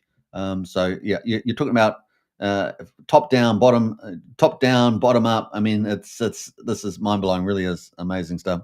Gulf of America, says Brian. Gulf of America indeed. Hey, good morning, Hartwood Dog. Big shout out there. Yeah, we covered Hartwood Dog at the beginning, so hopefully you managed to check that out as well. We've got our poll at the moment. Only got a couple hours to go. Everyone's got to get into the poll there for Hartwood Dog. In fact, let's repost that up the top there in the chat. It's right at the top. So I got that here somewhere. Yeah, Pulse of the Fallen. Choose your next favorite influencer. There are 4 to choose from. So definitely get out and check that. So not bad. All right. Let's move on there. Gulf of America. Gulf of America. All right. So, and knowing the markets as you do, would you anticipate that might have a significant material effect on Treasury yields? Well, I think it could, because banks are being penalized for holding treasuries. There's a large supplementary leverage charge. So I think for holding the risk-free asset, we can reduce that. And I've seen estimates that it could bring yields down by tens of basis points. Certainly during the COVID crisis, it was temporarily taken off, and it had a big effect. Let me ask something different, but I think might be related, which is stablecoin. If really we went big into stablecoin in this country, what effect could that have on the strength of the dollar? Because people might have to hold dollars in order to match against it, or even for treasuries. Well, we are going big on digital assets. So woohoo! Digital assets, guys. Let's see where this goes, though. Administration has made digital assets a priority. Past administration starved and almost made extinct a lot of these companies and pushed it offshore. So what we want to do. Remember that when they shut down all the on-ramps, the Democrats, the nasty little Democrats, because they wanted to shut down Freedom and DeFi, and they shut down, and CeFi as well. They wanted to shut down all the major banks that were doing all the conversions from fiat to crypto. Man, it was just horrific, right? New York and all that. It was just crazy stuff. Apply the highest U.S. regulatory and AML standards to digital assets, especially stable coins. And I've seen estimates that just over the short term, stable coins could create $2 trillion of demand for U.S. Treasuries and Treasury bills. To put that in context, the number is probably about $300 billion right now. There are reports, including on Bloomberg, that there may be, if I can call it, privatization of Fannie Mae and Freddie Mac, something that's been talked about since I think they were nationalized, essentially, during the great financial crisis. I heard the president say, I'm going to ask Scott Bessent about this. So has he asked you, and where does that stand? It is a goal for this administration. Again, we're doing peace deals, tax deals, trade deals. So as we land some of those deals, then we will focus on that. But David, what I can tell you, we are doing a great deal of studying at Treasury, because the one requirement for this privatization is that they are privatized in such a way that mortgage spreads do not widen. And in fact, is there a way that we can make the spread between the risk-free rate and mortgages tighten as the Fannie and Freddie are privatized? That was exactly my question. So do you know the answer to the question? Is there a way to do that? Because most people are concerned that will drive up mortgage rates. Sure, there are several ways to do it, and we're exploring it. So we will move forward, again, after we land some of the peace deals, trade deals, and tax deals, then we will work on this privatization deal. One of your many responsibilities has to do with taxation and the IRS. I know that you are really pushing hard for modernization of the IRS. At the same time, we've lost a lot of people at the IRS. Isn't that hurting their ability to do their job? So, David, my three priorities: collections, privacy, and customer service. And if we look over a long view, we haven't lost a lot of people at the IRS. There was a massive headcount increase from the Inflation Reduction Act, and back to this crazy CBO scoring. By increasing expenses, there was this scoring that you would actually somehow up collections, which didn't happen. So we had a great collections year this year, came in above target. And this modernization program, the tech modernization program at the IRS, was begun in 1990. The young man who was in charge of it who I put in charge of it was not even born then. So that it's $15 billion over budget. It's a $3.5 billion a year budget.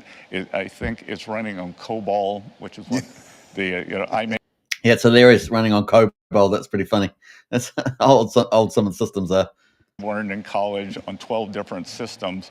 So we are going to fix that. And I think all three of my priorities are going to be served. And I think it could be substantial savings to the American people, because the IRS roughly processes as many transactions as a mid-sized U.S. bank, which does it at 10% of the number of people, 10% of the cost. President Trump said a while ago, posted actually on social media, that they were in the process of removing the tax-exempt status from Harvard. There's been a lot of issues with Harvard, but that's one that comes within your bailiwick. Where is that process right now? The president is moving forward with that, and we're also looking at taxes on endowments. And I think the important thing here, and it goes a little bit back to this Main Street versus the elites, that Harvard, to have a tax-exempt status, there are rules you have to follow. And if you're not following the rules, no one's above the law. So we will see if they're following the rules. It looks like there's a substantial number where perhaps they weren't. And, again, too, Harvard is a gigantic hedge fund. They run a leveraged investment model. So we'll see where all that goes. Is it Harvard alone, or are there other universities or colleges that also might be subject to review on tax-exempt status? I haven't seen that, but again, back to cutting government expenses. These things are more out of control. The universities, they are more out of control than the government.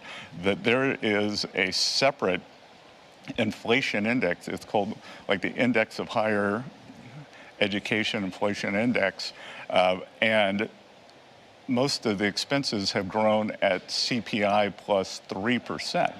So, they need to get their houses in order.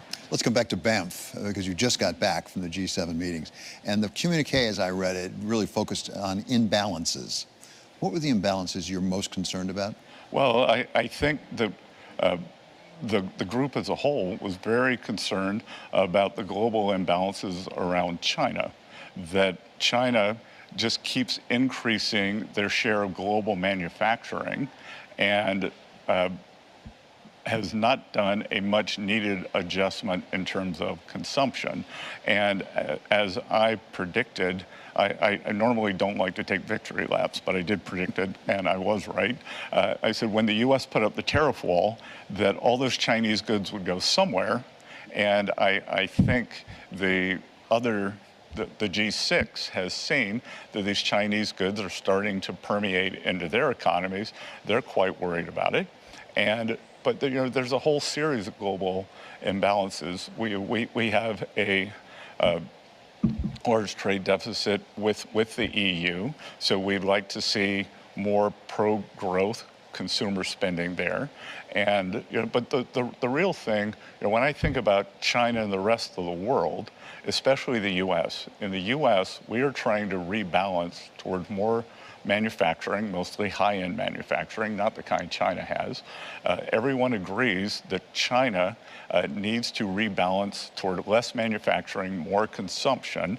That's very important, right? Because that's what's a big problem for China, is that they haven't moved towards more consumption economy, more individualistic in the sense of individual choices, and that's been a big problem for China, and it makes them very vulnerable, especially these trade reorganizations. And is there a chance that we could do it together? What Ray Dalio might call a big, beautiful rebalancing. So as I understand it, I'm not a macroeconomist, as you know, but so as I understand it, when you have these trade imbalances, it means we're importing, buying more things, and we're exporting dollars, essentially, overseas. A lot of those dollars have been coming back to us in various forms, particularly in U.S. treasuries. Can you have a rebalancing, for example, with China, or with Europe for that matter, that doesn't necessarily raise the yield on treasuries because there are less dollars overseas to be invested in U.S. treasuries? Oh, sure. I mean, these balances weren't always like this. In 2000, before the China shock, we've historically had big inflows into treasuries. But what used to happen was in the old days, trade would come in, and then we would sell the other country a GM. Now we are selling them either a treasury bond, private equity, or Google stock, and that has a lot of distributional problems within the U.S. So that's how we've ended up with the coast or Wall Street doing very well, middle of the country manufacturing being gutted. So I think it's the composition of the flows coming back in, and then as you mentioned, I think we can see more bond buying by U.S. citizens, U.S. institutions. But the other thing that I will say is, I have access to the data, and we've actually been seeing foreign national entities, whether it's reserve managers, sovereign wealth funds, or pension funds, have been buying more treasuries in the latest auctions. So when we talk about trade, we talk about goods, sometimes services. What about capital flows and how capital flows work? There seems to be a movement in parts of the world toward stopping capital flows. I mean, we've had Macron in France say Europe can make it on its own. We've had Australia take certain actions requiring pension plans to invest domestically. Are we moving toward autocracy? I don't think we have to. There's certainly nothing the U.S. is doing to prevent capital flows.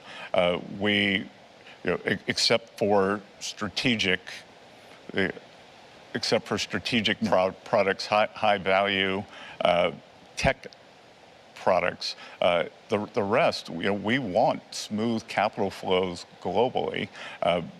Could we see more people being more nationalistic? Maybe.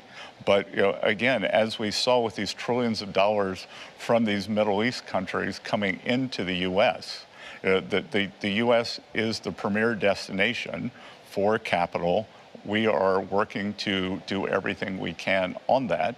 And David, back to your question on the money coming back into the bond market, that a lot of it's going to come back in the form of foreign direct investment, which is actually a much more stable kind of investing. Let's talk about the dollar for a second and where the dollar is. I've seen some charts actually about the nominal value of the dollar versus purchasing power parity. And in fact, that there's been a growing difference between those, where the nominal value is well above PPP. I mean, almost at historical levels. From your experience with markets, does that have to correct itself? Does that mean the dollar's overvalued? It doesn't have to mean it's overvalued, and lots of times that levels can stay versus PPP, which is just an academic measure. Many currencies stay above their PPP equilibrium for a long period. And David, I can tell you that when I look at the amount of innovation going on in the U.S. vis-a-vis the rest of the world, everybody wants to come here. So as you look forward, what is the thing that worries you the most? That we are not able to, that somehow our agenda gets slowed down. That whether it's the courts, whether it's the Democrats,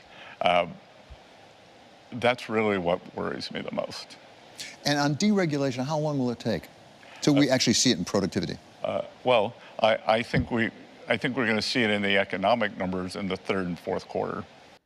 There we go, folks. I mean, that's kind of the beginning of the golden age of America, where we start seeing these productivity inputs. We're going to see tons of new revenue, jobs, manufacturing. It's going to be really just starting to tick up there. It's just going to ratchet up from Q3, which is, like I said, Trump has to have all of his strategy in place. These are the big tax bill, the regulation leverage, and of course the third leg of the stool is the tariffs, and of course the reordering of the World Trade Order. And of course, those three things need to be in place largely by the 4th of July. However, the regulations leverage side will continue just to be built out as we move towards the end of the year. And that's when we will get to quite a bit of crypto regulation as well by September, October. And so that's going to be pretty interesting to see that play out. So 4th of July, real key mark there, lay the foundation, and then golden age of America really starts to kick off. It's going to be a lot of fun. In the third and fourth quarter of this year? Yep. That's fascinating. Yeah, because again, that when you ask me what worries me is this. Look, we need this substantial permitting reform, that we aren't able to build things, that we have, because of this AI boom, we're becoming the AI superpower. Well, that's going to take a lot of electricity. So yeah, on that, the AI is a big key part of this capital that's been coming in, especially the first 8 trillion block, the second 5 trillion block from the Middle East. A lot of AI coming out of there, particularly Qatar and places. It requires tons of energy at the moment, given the way the chips are designed. And so what do we had to see today from Trump that I didn't talk about earlier?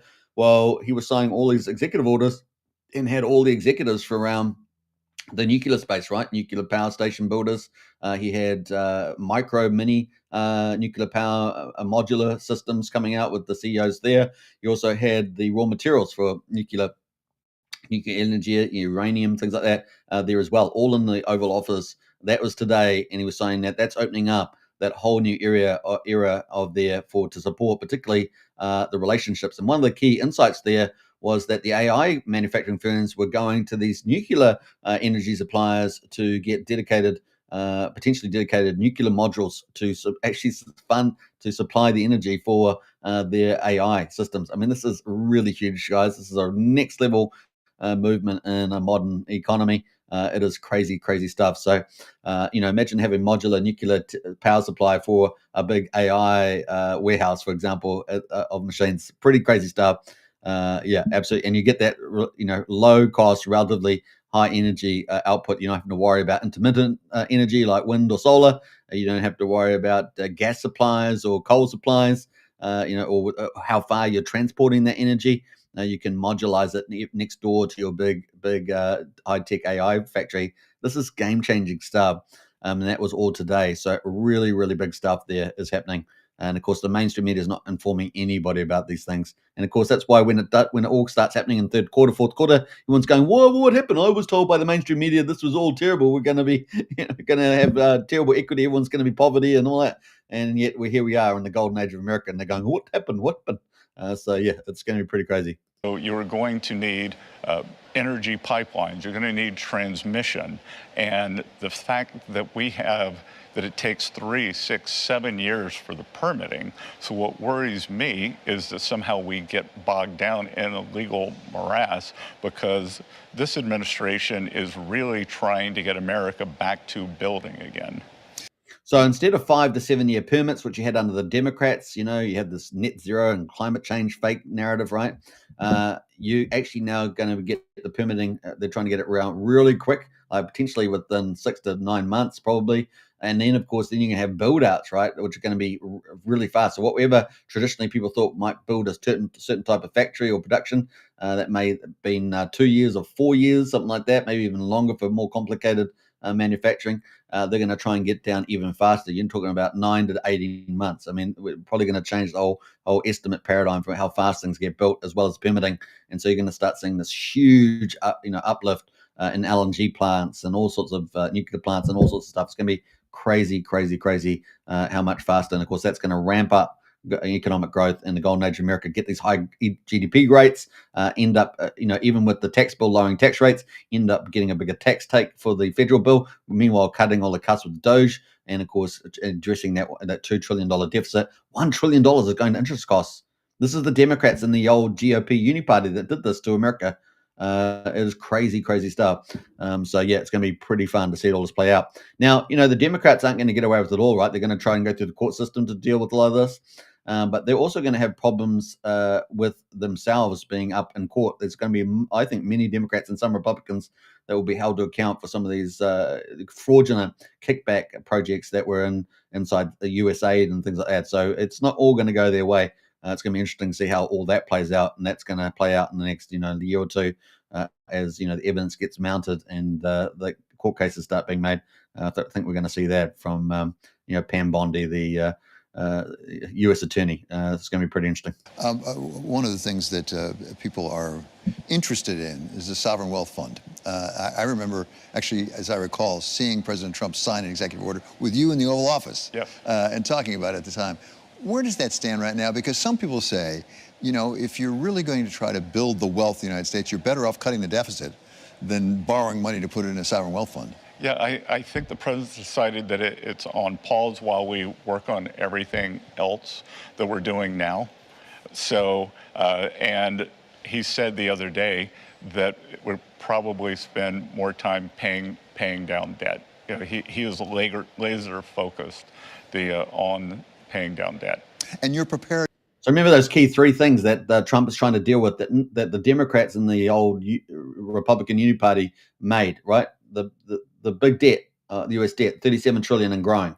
The federal deficit, 2 trillion with 1 trillion in interest rate costs. The trade deficit with 1.2 trillion in physical goods. Now, they do make surpluses in services, right? So the U.S. is a next services, but those things don't feed you. Those things don't defend you, right? Those things are all non-physical. So getting physical security, getting physical manufacturing and goods in America is fundamental, because what people don't know often is that China has been going for the last 10 years, going around securing all these resources around the world, while America's been, dominated by people after power, right? The old Democrats and the Uniparty members.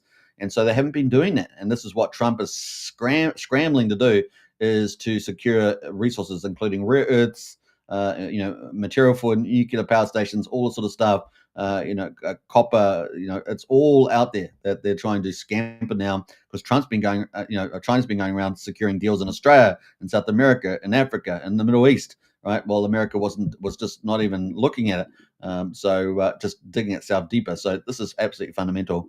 Turnaround events, and it has to happen fast, right? Has to happen fast there. That's why Trump has to pull so many, confusing and very abrupt things to make sure that he gets back on the front foot, because it's only authoritarian, regimes that are gaining the power, and we can't have that. Even in the West, we've got all these authoritarian regimes trying to take over the society as well. And of course, if you look at their heroes are always like China or something. And you're like, what the heck? What happened to our great Western freedom? And of course, that's Trump's the last man standing to protect that. Without Trump, there would be none. We'd end up getting in a full-on dystopian future, right? So so we're just lucky, very lucky at the moment. If it doesn't go the way you want it to do other adjustments to make sure we are paying down the debt? Because some people are a little skeptical. Well, again, David, let's talk about can you grow the denominator faster than the numerator? Like the reason we got here was, think about taking out a home mortgage. It's fine if the value of your house is stable or growing faster than the debt. What's happened is, that previous administrations took out a big mortgage. We didn't grow our way out of it. Now, I actually think that there is a chance that we can constrain the spending, up the growth, and that changes the trajectory. Because going back to this CBO scoring, which is alien to anything that makes sense, that if you cut taxes, they still score growth at 1.7, 1.8%. If we raise taxes, and if this tax bill didn't go through, it would be the biggest tax hike in history, then growth stays at 1.8%. So, I think that we can accelerate growth here. So, my worry would be that somehow there is a glitch and the tax bill did not get passed soon enough. So, I would encourage our colleagues in the Senate to push for the July date that Leader Thune has. Last question. So it's very important on the 26th of this month that they get it through. And of course, hopefully to the president by July there. So very important that. Growth is critical to your approach and the president's approach. Thune, of course, is from the Senate, right? So it goes from the Congress to the Senate. We just had the Congress push it through. What growth are we talking about? What are you projecting and when? Because right now we're not close to 3% growth. Look, I think we can get to 3% pretty quickly. Well, okay. So this is a big ask, right? A lot of people are saying, we really haven't seen a sort of growth rate since like the 50s. So this is a huge thing. And of course, like I said, might get a tip with the tax, decrease overall. If the GDP grows, then we're going to get more tax, right? That's kind of the whole group there. And of course, he's talking about Q3, Q4. So yeah, we're only in this little window of potential vulnerability, and then should avoid this so-called Morgan Stanley type of recession, which, they had a 30-40% chance of that. So yeah, this is it's going to be pretty awesome moving through this side, and of course skimming above that recessionary line and moving forward into this big boom. Not only in the fundamentals for the United States real economy, but also in the financial markets. Of course, we're going to benefit big time in crypto for that. How quickly is pretty quickly? Months, think, quarters, years? Quarters. In quarters, we'll be at 3%, you believe? Yes. Sustainable. Yeah. Look, it's going to be even more, guys. I'm telling you, it's going to be more. It's going to be probably 4% plus. We could see some unbelievable. This would be real GDP growth. It's going to be unbelievable. It's going to be crazy. Now, what are some of the catalysts of that? Of course, reorganizing the world trade, bringing in manufacturing that raises the middle class and real incomes. It distributes wealth better than any other policy. So you can ignore all the silly Democrat nonsense, the old Marxist globalist rubbish. This is actually going to be real. And of course, it's going to lift incomes in middle America. So it's going to be huge, as well as all the cities as well. So it's going to be absolutely booming there. And, the other cool thing is that America's going to be so much safer because Trump has closed down the southern border. He's trying to deal with all the drugs as well. People are going to be so much better off, not just financially, but their quality of life. You're going to be able to walk down the street much safer than you were before Trump came in, dramatically so. And of course, there won't be the human trafficking that was coming through the southern border. Little children and lost. I mean, the Democrats didn't care about any of these people. There are hundreds of thousands lost in America, and some of them being recycled over the border as well. All the women, 1 in 3 women was being sexually assaulted by the gangs pushing over. And we're talking about somewhere between 15 and 20 million people coming through the southern border. I mean, it's huge. So imagine how many women that was. Just crazy stuff. So yeah, the world's going to be safer. We're going to be more prosperous. And man, it is going to be, I think we're going to see stuff in America we've never seen before. actually advancing us in modern technology. We're obviously going to see next year, Elon Musk, all going well. September, October next year, heading off to Mars with his Optimus Prime humanoids. Imagine seeing those ships there. There'll be probably a group of them, no doubt, landing on Mars, and then humanoids walking out on the planet. Can you imagine what that's going to look like? I mean, it'd be like a 4 or 5 minute delay, maybe 6-minute delay in the feed. But man, it's going to be mind blowing, and that's all during the golden age of America. We've got some fun things coming up for us as well. I think we were in the middle of, as I talk to industry, this U.S. innovation edge. We are starting to see real productivity increases like no other country is. I think with the deregulation, with the certainty from taxes, and with this full expensing, which from 2018, 2019, going into COVID, for the industrial economy really gave it big impetus. So, I'm expecting that by, certainly by this time next year, we will be north of 3, and that we will be turning the corner toward the end of the year. Wow. So that is huge, guys. Got to feel bullish about where the US economy is going. It's going to benefit the rest of the world, of course, the flow-in effects, and of course the financial markets. When people are earning more, their assets are worth more. That's risk on appetite. Interest rates are lower. Money being printed, supplies being expanded, demand's increasing. Man, it's just a mega boom about to hit us. And man, you got to enjoy it while it lasts, because it's we just don't know the guarantees after Trump leaves. We're going to get another good quality leader to follow in his footsteps to take over. Will he win? What tricks will the Democrats try to play out? Because, of course, they were very much looking to hand over the America, undermine the U.S. Constitution, hand over America to the globalists, right? So that it would be run by, the World Bank and the WFs and the UN, all those crazy nut jobs. They want you to eat little insects and things like that, and then tell you that you're stupid and they're amazing. They're superior to you. So we say, get lost, get lost. We want the golden age of America any day of the week. We want freedom and safety and prosperity. We want to have our choices be made, and we don't want to be, enslaved like we're idiots. So I think it's pretty exciting. So great interview there. And of course, the interviewer there, not like CNN, not like attacking, blah, blah, blah, blah, blah. I got your question. I'm attacking you. It was just a nice conversational question with good questions. These are common sense questions. Pretty awesome. Now, you guys may know we've got the Monster Thread. There's week 3 coming up. This has been a huge popular post. And of course, we begin moving into promotions here on the Kryptonite Show. MVS Crypt is our promotional leader there. And of course, managing this weekly Monster Thread, doing a fantastic job. So if you're a team out there, you want to get yourself seen, hit myself up or MVS Crypt up and see if you can get yourself in for week 3. Week 4, of course, you can take bookings for that as well. We've got a very cool lineup for this week 3 Monster Thread building up. So you're going to really want to get onto this.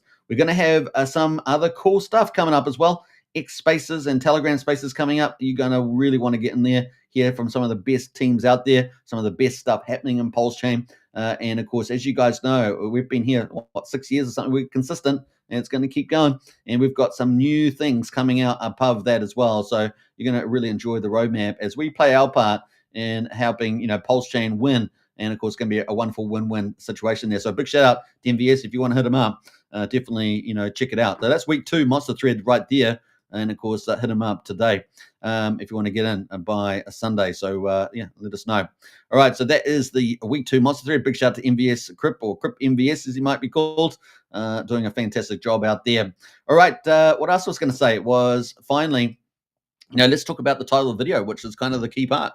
10x, 100x, 1000x, and 10,000x. Of course, will PulseChain make you rich? Absolutely, it will make you rich. Now, you've just seen the laying of the real economy. It's going to be booming in the golden age of America under Trump, with Secretary Scott Bessent there leading the way. You heard the strategy, you know the stuff. It's going very well indeed. They've got some hurdles around the Democrats and the legal stuff. They've got to obviously dealing with, China, which they seem to have definitely moved forward with the 90-day extension, and of course, in principle, deals being made. And of course, the Trump, China needs the US big time. And of course, we've got the Europeans out there also. Obviously, they're probably even more problematic. So that's going to be pretty big deal there. Yeah, with Heart with Dog, they're shouting out for the monster thread, 100%, doing really well. And of course, we've got lots of good stuff coming in there. So if you're a team out there, you want to get in, just hit either myself or MBS Crip Up today. And that's going out weekly, right? So pretty awesome. Now, the other thing, of course, is that you've got to make sure that you're in the right thing, right? So the right thing on PulseChain, you can't just be in anything. So if you're speculating a lot of really risky stuff, you can only do that for so long, because when the market really starts taking off on PulseChain, when we get that uptrend, which we know is coming very, very soon, you've got to be in the quality assets. So the very minimum is that you want to be in Richard Hart tokens, probably. You want to be in some of the bigger communities, the ones backed by whales, the Rackham Rochelle's, the fire whales of the world, right? Like X Game and, Solid X and things like that. You really want to be in some of those portfolios. We've covered those on videos before. So if you want to see Rackham Rochelle stuff, we've covered, parts of his portfolio that he's let non-public. So, definitely want to be backing some of the big money. You also want to be in some of the bigger communities, no matter PDDC of the worlds, the teddy bears and things like that. So you got to be with big influencers behind them, because, they're going to have potentially a lot of people get attracted to it, right? You got to have people got to see it. So big communities and big influencer support, they're probably going to do pretty well. And you've also got to be in some of the big DeFis, right? The ones that we know when PulseChain goes on a rally, what are they going to do really well? Well, DEXs, of course, DEX aggregators, they're taking all the volume, right? So no doubt they're all going to get priced up by the market, right? Because they're going to say, hey, volume's gone up 10x, so this should be priced back up in 20x or something like that. So this is where you're going to start getting the tens of X's, right? So it's very important that you're in a lot of that quality. If you're playing around with a lot of risky stuff, then you could be left behind, right, and end up buying higher prices when you could have had a much bigger X upside. So just be careful around, playing around with, and a lot of people play around with riskier stuff when the market's towards the bottom end, which was still sort of in that sort of area. We're at probably at the top range of that, right, with PulseChain just below 4,200. But I think once we start going over 4,200 on the PulseChain price, you really got to start thinking seriously about where we're heading. So that's pretty important there for the big gains, the 10x's, the 100x's of the world. Now, are there 1,000 or 10,000 x's on the cards? Absolutely. Now, the first thing, of course, we're talking about is the Magic Cup ride. But in terms of getting those really huge x's, you're going to have to look for some pretty amazing projects. Maybe some of the meme coins possibly could do it, but you've really got to look for some of the very special projects. And of course, that's what we're covering in Strategy Club. And so if you do want to find out some of the big stuff, the biggest one I think that's going to be on PulseChain in this bull market, we've just dropped the alpha last night, and we're having a meeting just after this live stream, actually, in about an hour and 10 minutes in the Strategy Club. So that's going to be a pretty exciting session. The biggest one. I don't see anything bigger than this coming to PulseChain in the bull market, particularly the fact that we're at the bottom now. This is going to be so big. This is a Magic Carpet ride on top of Richard Hart's Magic Carpet ride potential. Of course, we don't know exactly what Richard Hart's going to do. We do know we've got the ETH reserve with 171,000 ETH in it. We do know potentially that he's got big Bitcoin bags and all sorts of stuff like that. He could end up, matching that with PDI and all sorts of different stuff. All sorts of things could play out in that space with some of the PulseChain forks. There's lots of different things that Richard could do to suddenly re-rate the whole chain. Of course, Pulse, of course, and Heart Law. Obviously, Pulse goes up. It's like the ocean going up and all the other coins going up as long as their ratio is the same. And, of course, which ones are going to outdo Pulse? That's the one, right? Some will not outperform Pulse ratio, right? So they'll just decline as others do much better. So you've got to really make sure you're in the right projects, first of all. And then secondly, you've got to say which ones can actually do a 10x. Which one's got, like I say, big communities, big DeFi, big volumes? Which ones will actually do really, really well? And of course, some of the meme coins as well. You've got to make sure be very clever about that. And then, of course, then there's going to be some absolutely incredible gems that 1,000x, the 10,000x. And of course, those are the ones that you're really trying to think, how do I find one of those? Hex was one of those, right? Back in 2021, one of the 4 or 5 coins. Of course, these days we have way more coins, millions and millions of coins. And of course, you got to find out which is the best. On CoinGecko alone, they got 17,000 coins, right? And of course, that people on pump tires are making coins every day. Not they don't all make it a PulseX, but there's always, basic new creation engines anywhere. We see a lot of protocols have democratized the ability to make tokens and manage them like any other founder. We've got Nexion out there. We've got Axel out there. I mean, there's lots of protocols now where you can make your own tokens, right? So it's very, very important. So yeah, you got to find out which ones. I think there's a few that, maybe a very small amount actually, that are going to start getting into the 1,000, the 10,000x. You know, this is outside of a very speculative coins, right? These are, you know, you're a bit lucky if you get on some very early ones early, and a lot of people are chasing at the moment. But if you're after some really solid ones that you think are going to do those big X's, then, you know, you got to pick very, very carefully, as I'd say, and do your due diligence. You can't just be lazy and just follow the next big thing and hopefully you're lucky. You actually have to think about what's actually on PulseChain, what actually could do it, and think really deeply about that. Now, we're helping out in Strategy Club. Of course, you guys know I cover PulseChain every single day. Bear market or bull market, I've been here. And of course, we've just rebranded recently into the Crypto Night Show. And man, we have a good time. We enjoyed it so much. We've gone into promotional work, for goodness sake, because we just enjoy getting out there, spreading the word, helping other teams that we think are pretty good get their word out, because, you know, they deserve it. They're doing some great stuff, great tokenomics, great thematics. You know, it's really a lot of fun out there. It's going to be really epic. We're going to be covering also a lot of more cultural stuff on PulseChain. I think that's really enriching for the community, as well as tokenomic projects, which we love, obviously. But yeah, it's going to be pretty fun. Now, if you want to find out some of these 1,000, 10,000 X's, you've got to either do the work yourself, or you can come to the Strategy Club and get a bit of our secret sauce, as we've been covering most of PulseChain every single day. The markets, of course, we do the top 100. So definitely get in. Links in the video description. Only $35 a month. So it's super, super good value. I see other people out there charging thousands of dollars for the same thing, and they're not going to drop you these big projects, right? So just take note of that. Check it out. Links in the description. The Strategy Club. Join up today, and we'll see you in there. I've got a session on in just over an hour. It's the biggest thing I think we're going to see throughout the whole PulseChain market. No matter what other people are talking about out there, I've seen it all, and nothing even comes close to this. So get in there, folks. It is going to be a lot of fun. All right, I think we're going to wrap up the show. We're almost 2 hours. Can you believe it? I haven't done a 2-hour show for some time. This is crazy, but what a bunch of alpha in there today. And of course, make sure you always don't be lazy about learning stuff. It's really easy. All intelligent people, to different degrees. And so get out there and put your mind to work and become disciplined, because it's only going to make you better with your crypto, right? Yeah, you can just pretend that you don't know anything and you're just going to gamble. You can do that. Anybody can do that. But if you really want to start, really getting good at crypto, really start to learn, that's economics, that's politics, and it's crypto itself. It all plays into each other, and you'll have less surprises and won't have to wonder what happened. And we just saw, yesterday with the old PulseChain, or the exploit of the central oracle, and of course with a big drama there, over $250 million there, taken away by some scammer. And so, that's just one area where you have a good information, right? Because maybe you never saw that, right? And you go and buy some of the stuff and you don't realize it's on a down market because people are dumping it. You might have bought it because you didn't even know. You're just ignorant of it. You thought, hey, this is cool. It's a discount of 80%. But you don't know it's going to go down another 90%, right? You don't know that. You're just going to buy it. So don't be that person, right? Be educated and get out there and learn. All right, we're going to wrap that up. Hope you guys enjoyed it. Strategy Club links in the video description. A big shout out to all the teams in the chat there, like with Dog. Don't forget to get into that poll. It's about to close. What else? We got a few other people in the chat as well. So big shout out to everybody who made comments, and congratulations to all the free memberships. Big shout out to Brian, our community leader, for shouting out all those. We got Mr. Onazuki in the house there doing some amazing graphics work. Big shout out to you, doing a great job. And of course, Midgard there, awesome updates today with the bridge, and of course the AI that they're offering in there as well. There's so much good stuff coming up on PulseChain. I'm so excited. Hopefully we'll get Signum and Tetra soon. I think it's going to open up a whole new world of possibilities and opportunities on PulseChain. It's going to be a lot of fun. All right, it's time for me to finish. We're almost at the exact 2-hour mark. I'm just trying to find my comment that I posted here. Mr. Onazuka in the house. There he goes, right there.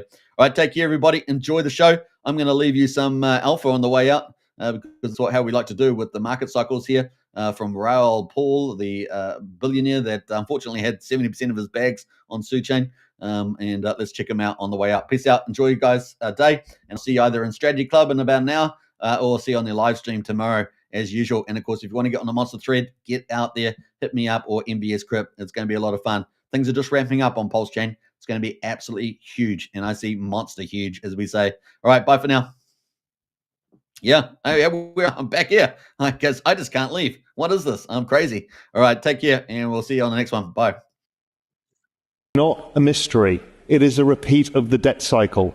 They are rolling the debts. They are doing the same thing. Each cycle is not to do with a halving cycle, nothing to do with any of that. It's all driven by liquidity cycle and funding of debts. Each phase, we get phase 1 of the banana zone, banana number 1. The corrective zone, banana number 2 comes. Another correction, banana number 3. So this is the banana zone. So that's what happened in 2020. 2021, off we go. Sorry, that was 2017, which again looks very similar to this one. That was the last one. Here we are now. It can't be clearer to me. I've shown you the macro evidence, the technical evidence, the sentiment evidence. Everything here suggests to me that hold on to your hats, don't fuck this up, don't lose control of your tokens, don't use leverage, don't get your wallet hacked, just sit with it, be careful, don't get FOMO, do all of the right things, and we'll go up to the next phase of the correction zone. That's going to be harder, because the next one that happens, we'll have a 35% drop, and you'll all say, is it over? And you'll definitely be sure it's over, and everybody on Twitter will tell you it's over, and it won't be over. By our work, we suggest that because of the elongation of the business cycle, because rates were higher for longer, the forward-looking liquidity suggests that, again, probabilistically speaking, without any guarantees, this whole thing goes into Q1, maybe Q2 of 2026, which would align with Trump's, trying to win the midterms as well. So everything's lined up for us. I think it started. So keep the faith, keep building stuff, and let's keep driving Siri forward with all of this. Thank you.